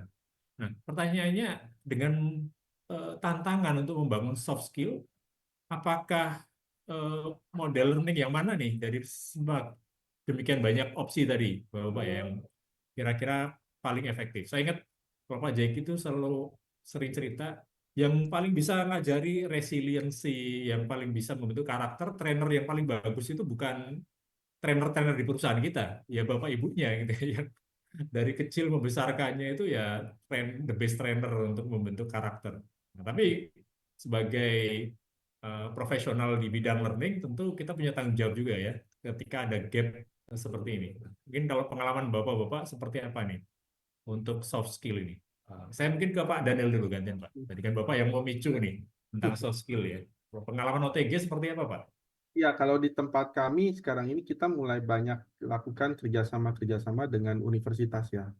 Kita mulai jemput bola ke lapangan, datangi universitas, bangun banyak proyek-proyek dan juga bahkan pembangunan kurikulum bersama-sama dengan beberapa universitas. Tujuannya agar teman-teman mahasiswa yang akan lulus ini lebih ngerti industri-industri yang ada di Indonesia. Ya, baik itu yang di bidang consumer goods, yang di manufaktur, mungkin yang di kesehatan dan lain sebagainya. Karena terkadang beberapa universitas, mohon maaf, menyampaikan case study itu semuanya case study-nya luar negeri. Ya, sedangkan Indonesia itu dinamikanya beda sama luar negeri gitu. Case study misalnya perusahaan-perusahaan multinasional yang ada di luar, ketika di Indonesia tantangannya juga berbeda gitu. Di Indonesia ini konsumennya benar-benar berbeda dengan konsumen-konsumen yang di negara barat atau bahkan negara timur-timur yang Asia Timur. Itu agak sedikit berbeda. Kenapa? Karena kita ini mengutamakan yang namanya relationship, mengutamakan yang namanya tingkat kepercayaan yang tinggi. Sehingga teman-teman di mahasiswa kita ajak untuk lebih mengenal industri dari awal. Itu pertama. Kedua adalah terus terang karena kalau di consumer goods nggak jauh-jauh dari kaitannya sama namanya sales, ya ada penjualan dan penjualan itu datonya ke traditional trade. Nah penjualan ini adalah satu-satunya topik yang nggak pernah ada kurikulumnya di universitas, ya karena penjualan ini butuh passion juga, butuh keinginan, butuh passion, dan sedangkan dari kecil semua anak-anak dididik sama orang tuanya semuanya mau jadinya kan presiden, dokter, ya bahkan ada yang jadi polisi, tentara, tapi nggak ada yang mau jadi sales. Nggak pernah kita ada yang bilang dari kecil saya mau jadi seorang salesman karena orang tua saya suruh saya jadi sales. Nggak ada. Karena sales itu dianggap pekerjaan yang kayaknya agak wow, ntar dulu deh ya. Tapi semua industri butuh sales. Kalau nggak ada sales, kita nggak ada yang bisa mendapatkan revenue untuk organisasi. Sales dibutuhkan di awal untuk approach pertama yang ujung tombak lah istilahnya di consumer goods. Jadi itu yang kita kadang-kadang kerjasama dengan universitas, kita kenalkan apa itu sales di lapangan seperti apa. Kondisi di lapangan kadang-kadang berbeda dengan apa yang diajarkan sama Kotler. Gitu. Nggak 4P betul bisa digunakan, tetapi ketika di lapangan nggak semua 4P-nya Kotler bisa valid di Indonesia, ada yang perlu kita adjust dan sebagainya. Nah, hal-hal seperti ini yang terkadang banyak universitas, banyak perusahaan perlu saling ketemu, perlu saling ngobrol, gitu. Dan mencermati juga dengan beberapa perubahan di aturan Kementerian Pendidikan saat ini bahwa banyak akademisi atau banyak dosen harus berbasis riset dan sebagainya, itu justru jadi challenge tersendiri bagi organisasi. Kenapa? Karena kami di industri ketika masuk mereka adalah anak-anak, teman-teman mahasiswa ini anak-anak yang sangat-sangat pintar dalam hal apa? Bikin riset, bikin jurnal. Tetapi kadang-kadang kami tidak butuh sedalam itu. Yang dibutuhkan adalah action. Action ketika mereka ketemu satu problem, adaptability-nya seperti apa? Bagaimana mereka bisa mengambil resiko? Hal-hal ini kadang-kadang secara jurnal, secara dokumen banyak tertulis, gampang dibicarakan, tapi sulit dipraktikkan. Nah, hal-hal ini yang kita di awal tekankan kepada teman-teman, khususnya kalau di OT kita yang baru masuk, kalian akan berhadapan sama hal-hal seperti ini. Jadi dunia tidak seindah, life is not as beauty as the book gitu ya. Harus ditekankan dulu di awal bahwa ketika kita ketemu apalagi ke toko-toko tradisional di wilayah-wilayah ya, kadang-kadang bahasa-bahasanya juga nggak seedukasi ketika kita belajar di S1, S2, atau S3 gitu. Nah, ini kita tekankan di awal supaya mereka nggak kaget, mereka nggak shock di awal ketika mereka mulai, khususnya yang bekerja profesional. Silakan Pak, saya kembalikan, dan Pak Ikrar mungkin mau menambahkan Pak. Menarik Pak Daniel. Mungkin Pak Ikrar ada komentar Pak. Iya, sepakat banget dengan Pak Daniel ya. Izin menambahkan Pak Ardi, Pak Daniel ya. Memang kalau kami tesisnya gini Pak ya. Jadi memang kita sadari setiap newcomer kita yang fresh graduate ya Pak. Itu memang ekspektasi kita memang tidak serta-merta akan bisa ready langsung di pekerjaan Pak. Jadi memang yang kita tangkap pada waktu seleksi itu kan potensi ya. Potensi yang nanti akan bagaimana cara kita untuk bisa memanennya ya. Nah, menurut kami yang kami lakukan di SIG pentingnya program onboarding ya. Kalau kita bagaimana memperkenalkan dan menyatukan budaya ya. Jadi apakah itu budaya masih sebagai mahasiswa dengan budaya sebagai pekerja itu berbeda sekali ya. Bagaimana kita memperkenalkan juga corporate culture kita. Jadi bagi kami di SIG menyadari betul bahwasanya para newcomer ini yang jalur fresh graduate ini masih dalam potensi yang mesti kita ini kan. Nah, saya cerita sedikit apa yang kami lakukan di SIG untuk bisa menjadi karyawan full-time employees, para manajemen trainee kami, katakanlah seperti itu, harus melewati serangkaian proses, Pak Ardi, Pak Daniel, yang mungkin mirip-mirip juga di OT ya. Ya. Jadi memang kita membagi dalam 3 fase, Pak. Itu programnya 1 tahun penuh. Jadi fase pertama itu kita isi kecerdasannya lah, atau otaknya gitu ya, dengan berbagai macam informasi-informasi, Pak. Itu biasanya tidak lama, Pak. Mungkin kurang lebih 1 bulan, 1/12 lah. Secara bertahap, kita mengadjust informasi corporate apa yang relevan dari berbagai macam keilmuan yang mereka miliki. Jadi kan mereka datang dari berbagai macam keilmuan ya.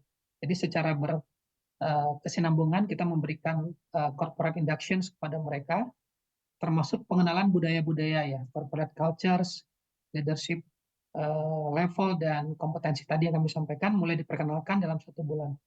Nah, itu memang hanya lewat tatap muka ya, in class training ya. Nah, mereka diharapkan mampu melakukan adjustment awal.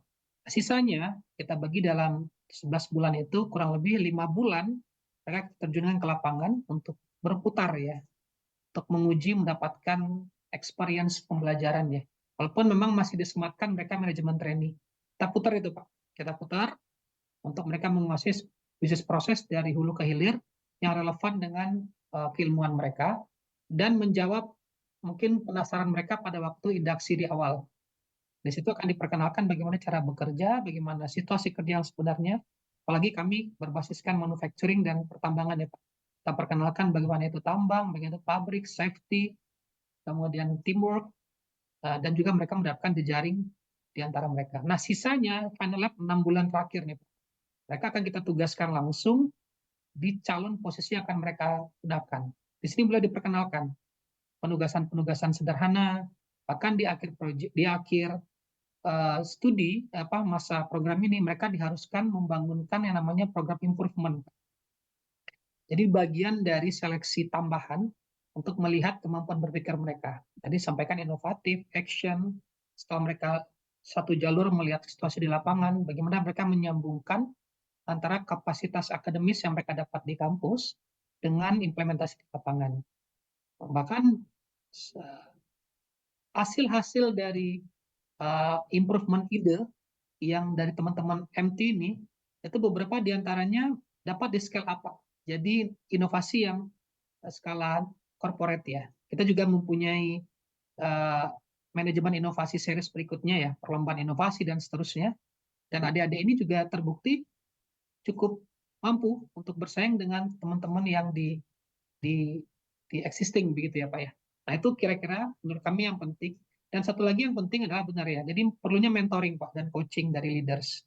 Jadi selama proyek berjalan, itu kita dampingi dengan para mentor, memang bisa menginterpretasikan orang SIG, insan SIG itu seperti apa. Jadi kami menamai dengan insan SIG. Nah, itu kita upayakan para top talent kita yang tidak terlalu beda jauh usia dengan Gen Z ini untuk sebagai mentoringnya, sebagai mirroring dia bisa meng-copy paste cara bekerja. Nah, memang itu upaya ya, tidak paling tidak risiko-risiko yang tadi disampaikan oleh Pak Daniel dan Pak Ardi di awal bisa kita mitigasi, sehingga investasi pembelian tanda kutip atas new recruitment ini dapat kita harvest dengan optimal. Kira-kira itu mungkin tambahan dari kami, Pak Ardi, Pak Daniel. Baik, terima kasih Pak Ikrar, Pak Daniel. Pengen banyak ngobrol panjang lebar, tapi karena waktu yang membatasi, mungkin sekedar beberapa poin menarik tadi yang disampaikan pembicara tamu kita, bahwa kalau sekarang orang bicara disrupsi tidak harus ternyata selalu berhubungan dengan teknologi. Setiap industri punya disrupsi yang berbeda-beda, bisa dari globalisasi, kompetisi, dan isu-isu yang lain. Tetapi apapun itu, salah satu kunci penting untuk bisa menghadapi disrupsi adalah perlu manusia yang punya kapabilitas yang dinamis tadi.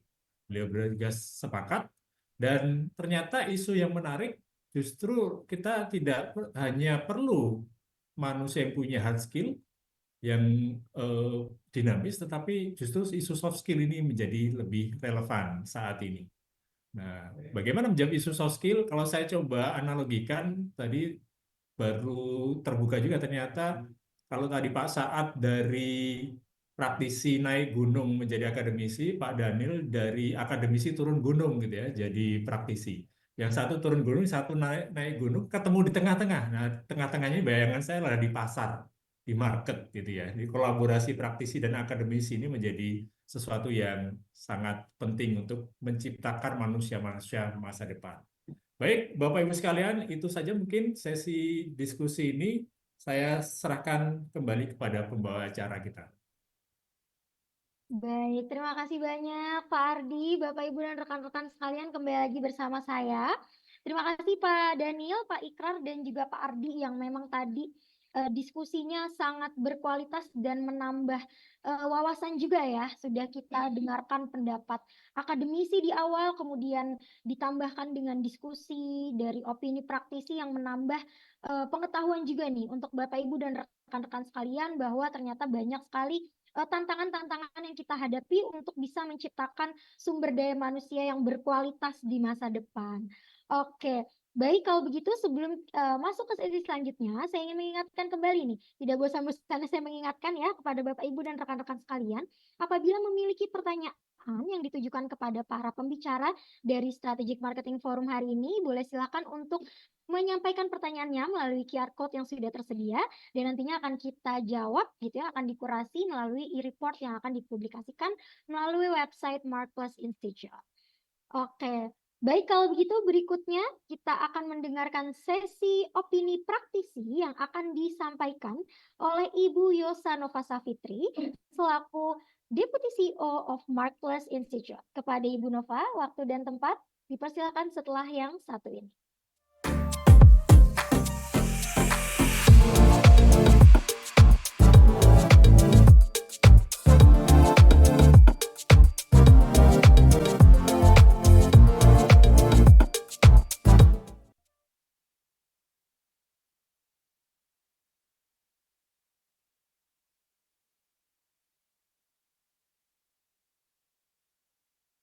Ya, baik. Semoga suara saya terdengar jelas ya. Ini sebagai audiens mendengarkan bapak kita karena sampai saat ini masih bapak-bapak semua tadi ya dari awal sampai sekarang ini yang memberikan insight dan inspiration. Menarik sekali premis awalnya adalah bahwa potensinya besar. Ini Pak Ardi sudah sampaikan ya di awal pada saat welcoming speech.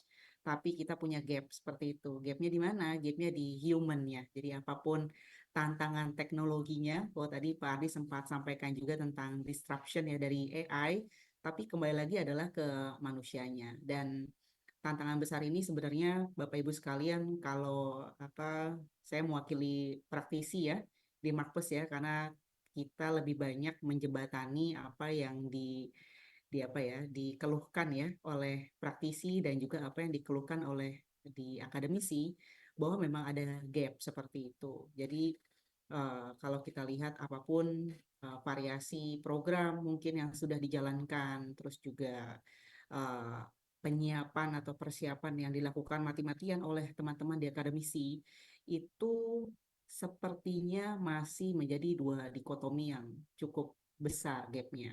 Jadi misalnya contoh kalau di akademisi kita mengirimkan teman-teman mahasiswa-mahasiswi kita untuk magang gitu ya dari awal mereka berkuliah, dan begitu juga di praktisi mungkin ketika sudah masuk di korporasi mengirimkan orang mungkin ke akademisi gitu.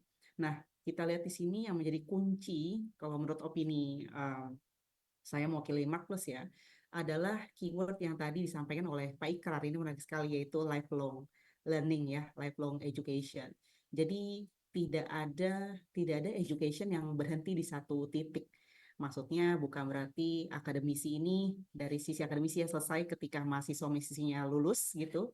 Begitu juga dioper atau serah terima gitu ya ke korporasi dan dilanjutkan dididik gitu ya oleh korporasi. Nah, kita lihatnya di sini adalah lifelong learning ini adalah kunci. Jadi ketika pada saat mereka di edukasi, di fase edukasi, maka sedini mungkin sebenarnya praktisi korporasi itu terlibat. Begitu juga tadi disampaikan juga oleh Pak Daniel, ini menarik sekali yang dilakukan di OT ya, bahwa membuat kurikulumnya untuk corporate learning sudah melibatkan teman-teman di akademisi. Nah, kita harapannya Bapak Ibu sekalian hal-hal seperti ini semakin baik ya, semakin banyak yang melakukan sehingga dua dikotomi yang cukup berseberangan ini bisa menjadi semakin erat seperti itu, karena memang perusahaan-perusahaan yang melibatkan akademisi dan sebaliknya akademisi yang melibatkan praktisi sedini mungkin itu kita lihat gapnya itu kecil. Jadi kalau kami melayani banyak korporasi dalam hal learning and development yang lebih cepat berubah tadi, openness ya, mindset yang tadi Pak Ikrar mungkin sampaikan, itu berasa sekali memang, yang memang sudah terlibat sejak awal. Mungkin itu Neva dan Bapak Ibu sekalian bahwa lifelong learning ini adalah kunci untuk memperkecil gap sebenarnya antara praktisi dan akademisi. Itu mungkin, terima kasih banyak. Saya kembalikan lagi ke MC kita ya, Neva. Terima kasih Bapak Ibu sekalian. Oke, baik. Terima kasih banyak Ibu Nova atas opini yang sudah disampaikan tadi ya dari hasil panel discussion yang sudah dilakukan yang memang meng-highlight bagaimana menciptakan sumber daya manusia yang memang harus berkualitas ya. Oke, baik Bapak Ibu dan rekan-rekan yang sudah hadir, sebelum masuk ke sesi terakhir dari Strategic Marketing Forum hari ini, boleh Bapak Ibu jika memiliki pertanyaan untuk bisa menyampaikan pertanyaannya melalui QR code yang sudah ditampilkan ya. Kemudian nanti akan dijawab oleh tim dan akan dipublikasikan melalui e-report, melalui website dari markplusinstitute.com. Oke. Selanjutnya kita akan memasuki sesi terakhir yaitu knowledge sharing yang tentunya akan sangat menambah knowledge kita juga, akan menambah insight juga karena topik dari knowledge sharing ini adalah menyikapi fakta pendidikan tinggi di Indonesia. Apakah kita punya masa depan?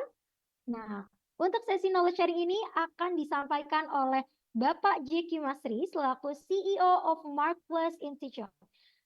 Langsung saja kita sambut Bapak Jeki Masri, waktu dan tempat dipersilakan setelah yang satu ini.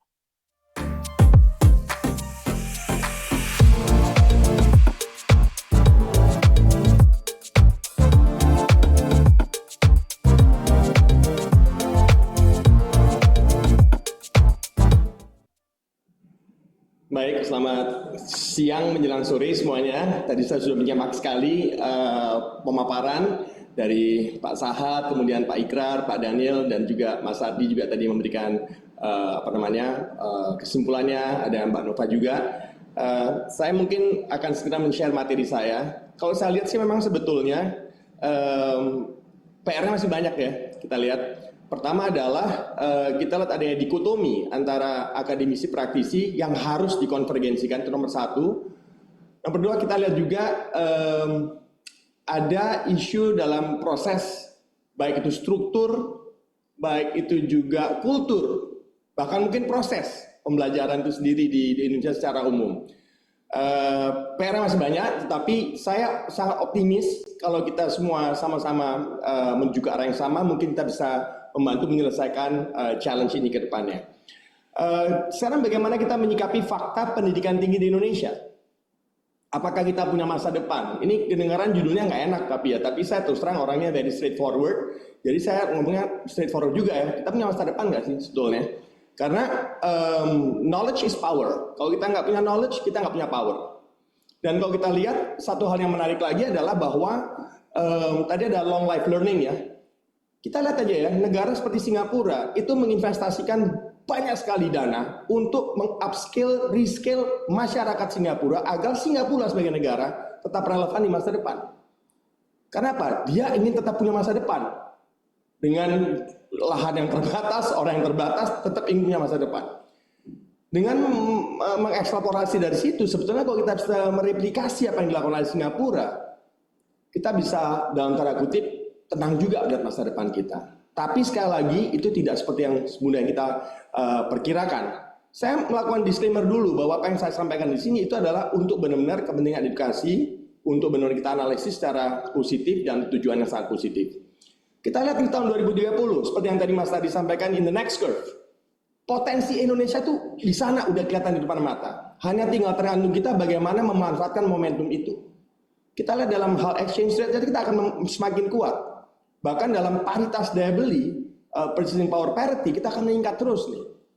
Tadi ada pertumbuhan yang rata-rata 13 tahun, itu sangat fantastis ya. Kita ngejar 8% aja udah agak berat juga sebetulnya. Tapi itulah kenapa perlu komitmen dari semua pihak. Saya agak lega sedikit, kita Pak Prabowo bilang bahwa inget ya, kalau kerja sama saya jangan capek, jangan coba-coba cari duit dari APBN. Itu sedikit melegakan. Semoga ini benar-benar akan ada komitmen dari pemerintah untuk menuju ke arah seperti itu. Kemudian kita lihat ini, kita ini punya momentum luar biasa. Puncaknya 2030 nanti. Makanya tadi ukuran dalam curve tadi adalah apa? Tahun 2025 dan 2030. Kalau kita miss memanfaatkan 5 tahun ini, itu akan ada deviasi menuju 2045 Indonesia emas. Seperti itu. Dan ini irreversible. Ini irreversible. Jadi ini now or never. Makanya 5 tahun ke depan ini saya ingin benar-benar berharap dan mencoba semampu saya dan juga teman-teman sekalian untuk berusaha juga membawa ke arah yang seperti itu dalam kapasitas masing-masing. Tidak cukup hanya dengan mengambil sikap, tapi do something. Kita lihat seperti itu. Jadi kita lihat ini usia produktif. Tetapi apakah produktif beneran? Tadi Pak Daniel sudah mengingatkan loh, hati-hati nih. Orang-orangnya tuh gampang crack. Kenal di YouTube ada yang bilang nih, dikit-dikit susah. Nggak bisa kerja straight 8 jam, nggak bisa. Belajar, nggak bisa. Ini yang benar-benar kita harus cermati. Apakah cara belajar yang dirubah, atau orang yang dirubah, atau kedua-duanya. Ini yang menjadi PR nanti kita ke depannya. Kita lihat ini, momentumnya itu akan sulit dimanfaatkan secara optimal kalau kita masih gini-gini aja deh. Taken for granted aja lah. Nanti tarsok lihat besok gimana, nggak bisa. We have to do something to make sure bahwa kita memang ke arah situ dan benar-benar memanfaatkan semua potensi yang ada di Republik kita yang tercinta ini. Nah, penelitian menunjukkan, coba kita lihat angka-angkanya. Ini loh, minat baca di Indonesia ini peringkat ke-60 dari 70 negara. Ini yang tadi memperkuat tadi yang disampaikan Pak Ikrar, Pak Sahat, dan juga tadi Pak Daniel tadi kan. Ini dia. Dan ini beban berat nih bagi Perpusnas RI. Yang justru bukan hanya literasi membaca, tapi literasi inklusif, ya, inklusi, berbasis inklusi, merubah nasib sebetulnya. Ini yang kita lihat, bukan hanya orang baca buku nggak, tapi bagaimana orang membaca buku lalu merubah nasibnya. Tadi seperti yang Pak Saad bilang, kurang banyak nih entrepreneur yang Pak Daniel juga bilang, kurang banyak yang mau jadi entrepreneur nih, cuma 4%, 5% nggak kesampaian. Ini kita lihat nih, mulai dari literasi dulu deh, membaca dulu aja. Ini peringkat 60 dari 70 negara. Dan ini coba. Memang IQ tidak menjamin kesuksesan seorang, tapi ini kan salah satu indikator. Kita IQ rata-rata di Indonesia adalah di bawah 80. Ini juga suatu hal yang mencengangkan juga, seperti itu. Saya tidak akan membahas lebih detail mengenai ini, karena pasti akan menimbulkan kontroversi.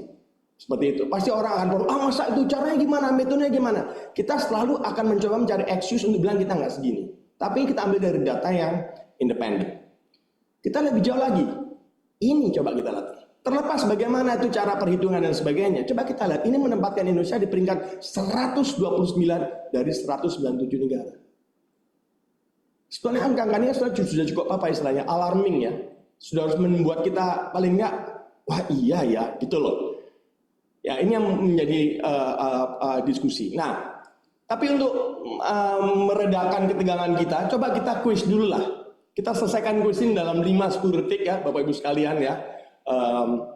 Coba kita lihat ini. X tambah X sama dengan 60 ya. X tambah Y sama dengan 20. Z tambah Z sama dengan 4. Dalam 5-10 detik tolong dijawab nanti di kolom chat. Silakan, nanti akan saya kasih satu majalah marketeers mungkin lah ya, hadiah hiburan.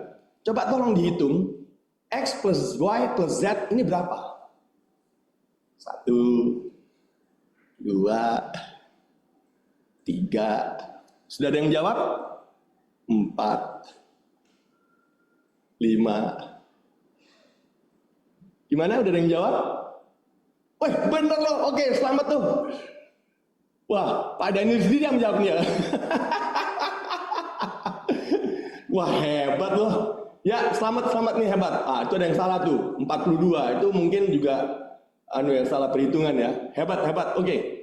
Ini kita menunjukkan bahwa coba kita begitu dapat soal-soal seperti ini, Itu ternyata kita bisa menjawab loh, secara simpel, secara sederhana. Dan ini seringkali kita dapati di mana? Di tes potensi akademik sebetulnya.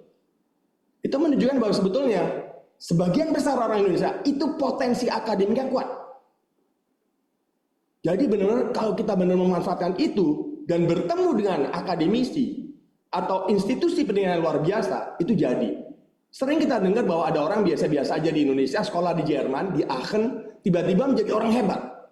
Biasa-biasa sih sekolah di Caltech, atau jadi orang hebat, pemegang paten ini, jadi profesor. Itu sering loh kita dengar. Berarti ada apa? Ada dua hal. Ada lembaga pendidikan yang hebat, dan ada orang yang memang mau melakukan transformasi diri. Dua ini yang kita lihat mungkin perlu kita gaungkan lebih jauh lagi. Nah, kita kembali lagi nih. Ini skor indeks pembangunan manusia Indonesia. Angkanya 0,713. Apa ini artinya? Coba kita bandingkan sedikit ya. Nah, ini tahun 2023, berarti apa? Kita di peringkat 114 dari 193 negara. Ini fakta. Sekali lagi kalau kita diskusi dengan beberapa orang, pasti akan ada yang memberikan excuse. Iya, tapi kan gak nggak, ya terserah deh. Apapun excusesnya, apapun argumennya. Tapi coba kita lihat sebagai suatu indikator yang harus kita lebih meletakkan concern lebih dalam lagi. Kita bandingkan dengan Singapura, tertinggi lihat nih, 0,949. Global rata-rata 739,739. Kita berarti di bawah rata-rata global. Tadi kita 0,713. Sudan itu yang terendah. Tapi kita di bawah rata-rata global. Ini sudah agak menarik ya. Bayangkan, kita ini sedikit dari negara-negara di dunia yang masuk G20. Bukan Thailand, bukan Malaysia, bukan Singapura, tapi Indonesia loh yang masuk G20. Dan tadi Mas Arido mengatakan ke depannya kita masih akan bertumbuh kuat, menjadi negara yang lebih kuat lagi, masuk 10 besar dan sebagainya. Tapi ini yang kita lihat faktanya, bahwa ternyata Human Development Index kita masih juga di bawah rata-rata global.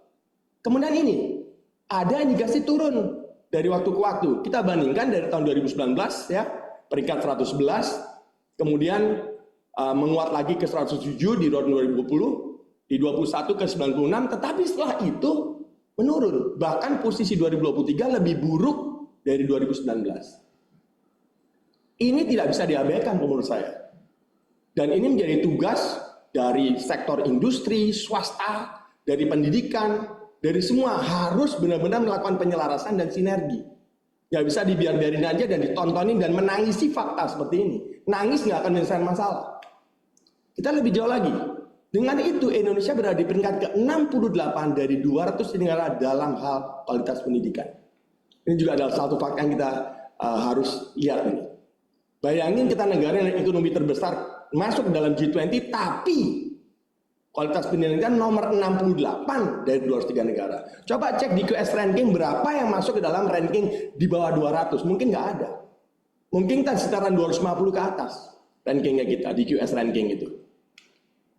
Nah, lihat ini di Asia Tenggara, kita bahkan urutan ke-12 dari 12 negara. Asia Tenggara loh.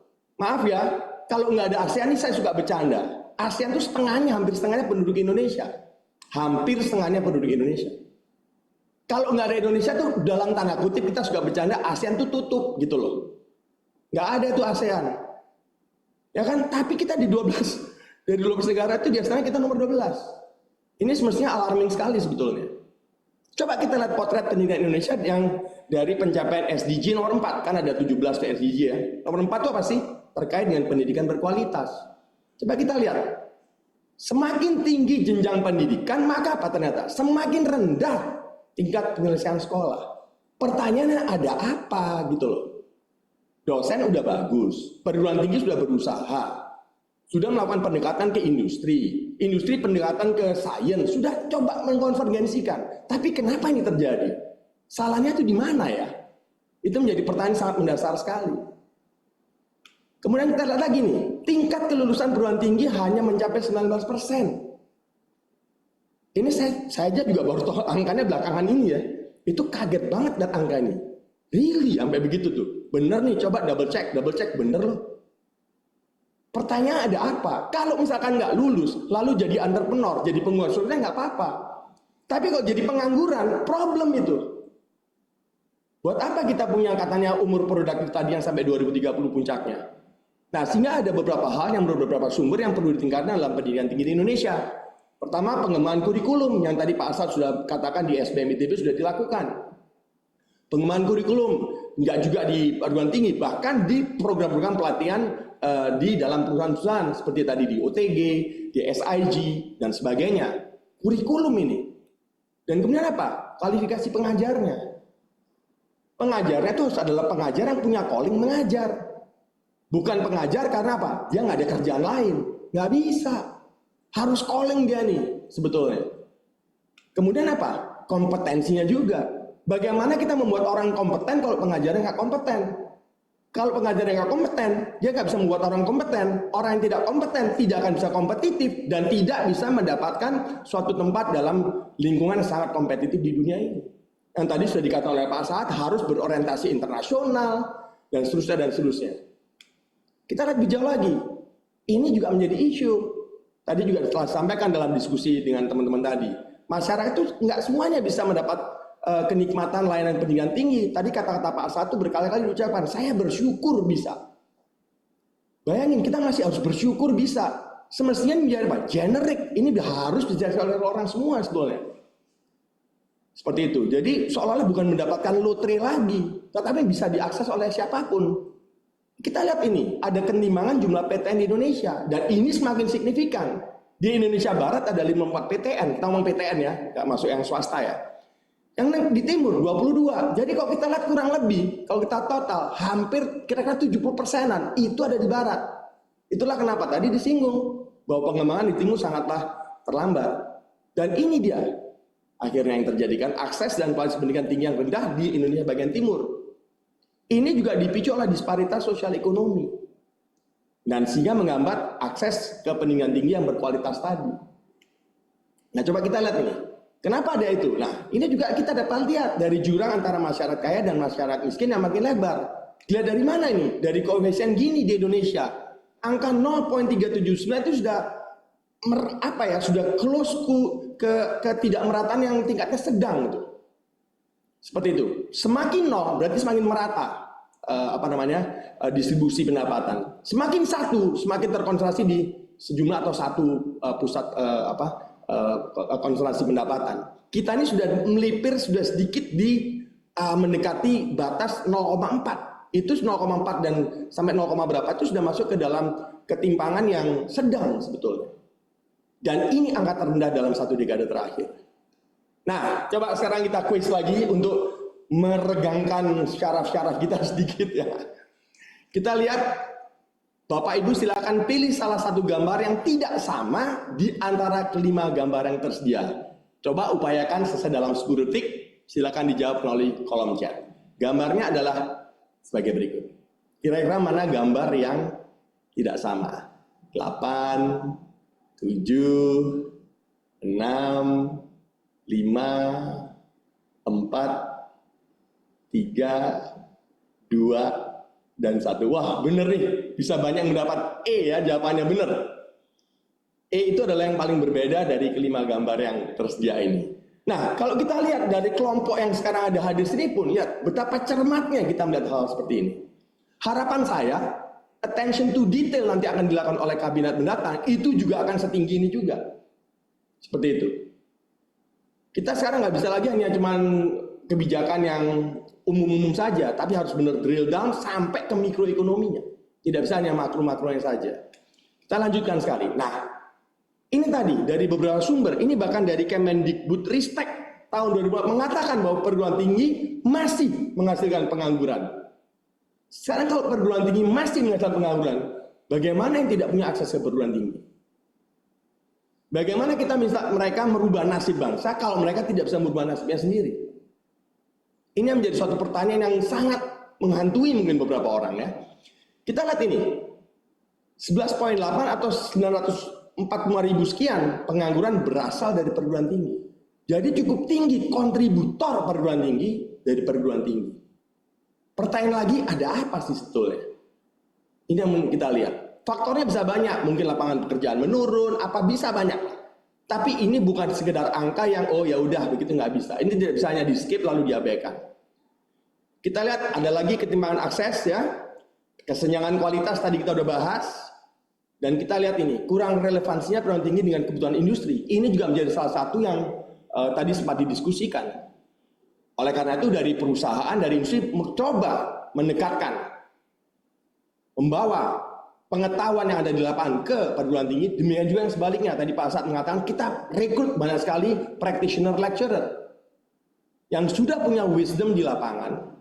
Jadi tidak terpaku pada teori-teori yang belum tentu dinamis juga, belum tentu sesuai yang tadi Pak Daniel bilang dengan kondisi Indonesia, case-nya, konsepnya yang perlu ditweak kiri dan kanan. Singapura ini salah satu contoh sukses. Ini cuma 2 jam terbang dari Jakarta. Soalnya kita bisa banyak belajar dari mereka.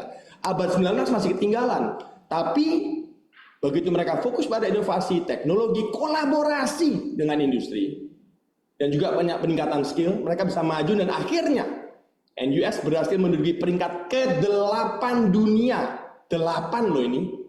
Padahal kira-kira tahun 2019 mereka posisinya ada kita mungkin 25 kalau nggak salah. Dan sebelumnya lagi nggak tahu masih di mana. Tapi sekarang 8 dunia. Ayolah, ini kan contoh bagus ya. Seperti itu ya. Kalau kita mau namanya studi banding juga nggak mahal-mahal amat nih ke Singapura gitu ya. Pakai pesawat yang low cost carrier juga sampai kita ke sana. Sehingga kita perlu reformasi dari semua ini. Pertama kita lihat kurikulum yang adaptif. Yang tadi sudah disama oleh Pak Ikrar, Pak Daniel dan juga Pak Sahat ya. Tadi juga Mbak Nova juga mengomentari. Dan ini investasi teknologi pendidikan tinggi nggak bisa. Ini nggak bisa. Semua sudah pakai ini di dunia. Kolaborasi antar bank dan industri perlu direformasi juga. Sehingga apa? Agar lulusan perguruan tinggi memiliki keterampilan sesuai dengan kebutuhan pasar kerja. Sehingga menurunkan angka kontribusi pengangguran dari perguruan tinggi. Kita lihat, nah, semua itu penting untuk membentuk agility. Yang tadi sudah disinggung oleh Pak Daniel, Pak Ikrar juga. Sehingga apa? Kita bisa fleksibel. Bisa fleksibel nih. Ini yang kita sebut kapabilitas dinamis dari individu yang ada di Indonesia. Dan yang paling penting ini, kalaupun ada krisis lalu kita jatuh, ada resiliensi yang tadi juga telah disinggung. Balik ke dalam posisi, tidak ke posisi semula, tapi lebih baik dari posisi semula. Karena kalau balik ke posisi semula biasa aja, memang seharusnya di situ. Tapi balik yang lebih bagus dari posisi semula, itu adalah definisi dari resiliensi. Sehingga apa? Orang yang kuliah pun juga harus punya kemampuan active learning. Nggak bisa cuma diem-dieman. Ini membantu membuat mahasiswa mengukur pemahaman mereka. Lebih mudah memahami konsep baru, bisa melihat perbedaan dengan konsep-konsep yang sudah klasik, mainstream, lama, old school. Mendapatkan wisdom dari semua itu. Ini contoh traditional method kalau kita lihat ya. Ini biasanya pengajar yang sentrik, one way gitu ya. Dan biasanya ya hanya pengajar yang ngerti, mahasiswanya ya kurang paham, dia hafalan aja. Kalau kita lihat dalam yang belum punya itu mungkin yang paling bawah tuh baru bisa menghafal tuh dari piramidnya Bloom itu ya. Kemudian kita lihat lagi nih, menghafal tadi itu ya. Dan juga apa? Semuanya ditentukan oleh pengajar. Kita nurut aja deh, yang penting lulus. Nah ini dia bahaya nih kalau yang penting lulus ya. Kadang-kadang lulusnya bukan lulus mata kuliah, lulus cobaan hidup nih kadang-kadang selama kuliah ya, bukan lulus mata kuliahnya. Dan ini cenderung sulit mempertahankan pengetahuannya dalam waktu yang lama. Setelah ujian, lulus sekolah udah kelar, nggak kepake. Seperti itu. Kemudian ini yang kita lihat active learning. Ini lebih cenderung pada participant centered learning sebetulnya, mahasiswanya. Pengajar mengintegrasikan pengalaman, makanya tadi perlu ada practitioner lecturer, dan mengasah kemampuan berpikir kritis, dan mahasiswa berpelan dalam mengatur pace-nya dari pembelajaran itu sendiri. Dan mereka bisa memahamkan pengetahuan dalam jangka panjang yang jangka yang cukup panjang. Gitu ya. Ini semua diterapkan di World's Top 10 Universities. Kita mulai dari yang 10. Caltech itu nomor 10. Nomor 9, UCL. Nomor 8 yang kita diskusikan, NUS. Nomor 7, ETH Zurich, Stanford, Cambridge, Harvard, Oxford, dan nomor 2 Imperial College of London, dan yang satu adalah MIT. Ya kan? Dan kalau kita lihat ini, tadi sempat disinggung endowment fund. Saya bacakan aja nih datanya. Tahu nggak endowment fund dari katakanlah Harvard misalkan, ya? Endowment fund-nya itu hampir mendekati angka 50 billion US dollar. Billion, bukan million. Billion. menunjukkan bahwa mereka nggak main-main, makanya mereka bisa maju, begitulah ya. Kita mungkin agak lemah di endowment fund, ya. Saya nggak tahu yang apa yang jadi permasalahannya di mana itu. Oke, kita quiz lagi, kita lihat. Ada pola-pola seperti ini, kita harus selesaikan dalam 15 menit. Kita harus mencari satu pola untuk yang ada tanda tanya itu. Dalam 15 menit, silakan pilih dari jawaban berikut ini. Silakan jawabannya melalui kolom chat.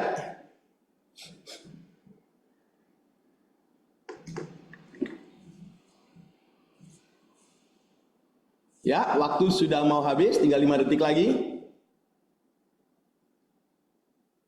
Jawabannya adalah, iya, hampir semua jawabannya benar ya. Jawabannya adalah E. Nah, kita lihat lagi dari tes potensi akademik seperti ini. Sangat besar loh potensi kita itu secara akademik itu. Jadi benar-benar tinggal menentukan aja mana perguruan tingginya, dan kita menentukan kemampuan kita, mengasah kemampuan kita di situ sebetulnya. Ini MIT, dia pakai TIAL method ya.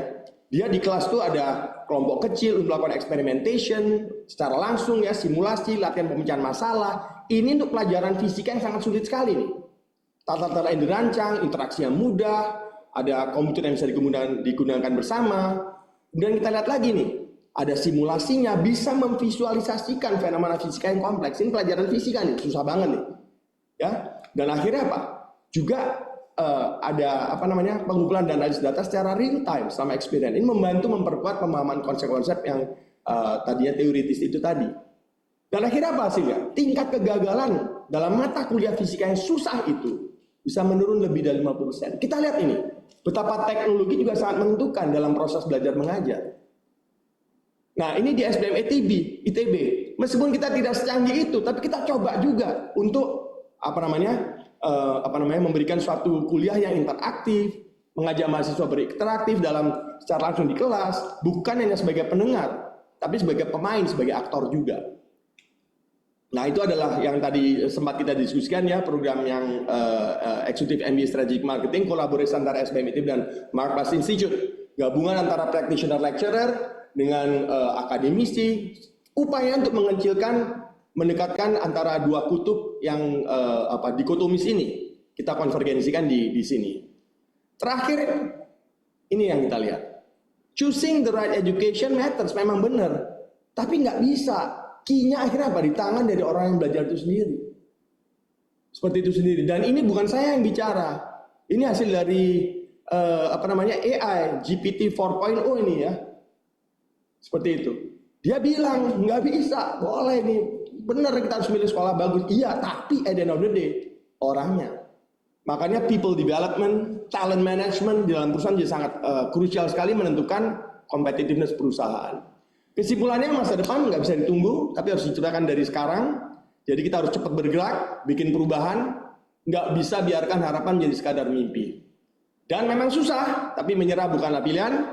Demikian, terima kasih dan semoga ada manfaatnya. Lebih kurangnya saya mohon maaf. Saya kembali lagi kepada MC. Terima kasih banyak. Selamat siang menjelang sore. Ya, baik, terima kasih banyak Pak Jeki atas pemaparannya tadi ya terkait bagaimana menyikapi fakta pendidikan tinggi di Indonesia dan apakah kita masih punya pendidikan. Ya, jawabannya kita masih punya pendidikan, tapi kita tidak cukup kalau hanya mengambil sikap. Kita harus do something, now or never. Oke, baik kalau begitu Bapak Ibu saya kembali mengingatkan apabila Bapak Ibu dan rekan-rekan sekalian memiliki pertanyaan yang ditujukan kepada para pembicara, silakan untuk menyampaikan pertanyaannya melalui QR code yang sudah ditampilkan dan nanti akan kita tuangkan melalui e-report yang akan dipublikasikan melalui markplusinstitute.com atau smemba.markplusinstitute.com. Oke, baik, knowledge share yang tadi disampaikan oleh Pak Jeki sekaligus menjadi penutup dari rangkaian sesi pada Strategic Marketing Forum 2024 di siang hari menuju sore hari ini. Terima kasih banyak kepada Pak Sahat, Pak Daniel, Pak Ikrar, Bu Nova, Pak Ardi, dan juga Pak Jeki yang telah hadir dan memberikan knowledge dan juga insight yang sangat berkualitas ya dari siang hari tadi. Dan terima kasih juga kepada Bapak, Ibu, dan rekan-rekan yang sudah menyimak Strategic Marketing Forum pada hari ini. Dan kalau tadi mengutip dari pemaparan Pak Jeki ya, choosing the right education matters, but the key is in your hands. Nah, bagi Bapak Ibu yang ingin mendapatkan informasi lebih lanjut terkait program Strategic Marketing MBA, kolaborasi antara Markplus Institute dan juga SBM ITB, boleh untuk mengunjungi website dari smemba.markplusinstitute.com atau menghubungi kontak person yang sudah tersedia di kolom chat box. Saya juga ingin menginformasikan kepada Bapak Ibu dan rekan-rekan, apabila ingin mendapatkan e-certificate, silakan untuk mengisi link absensi dan juga feedback yang sudah di-share oleh tim melalui chat box, dan nantinya e-certificate akan dikirimkan maksimal 3 hari setelah acara berlangsung. Sekali lagi terima kasih banyak kepada Bapak Ibu, rekan-rekan, dan juga para pembicara yang sudah hadir pada Strategic Marketing Forum 2024. Saya Neva beserta segenap tim yang bertugas mohon pamit undur diri. Mohon maaf apabila ada kesalahan dan kekurangan. Sampai jumpa di Strategic Marketing Forum 2024 episode berikutnya. Stay safe, stay healthy, and have a good day.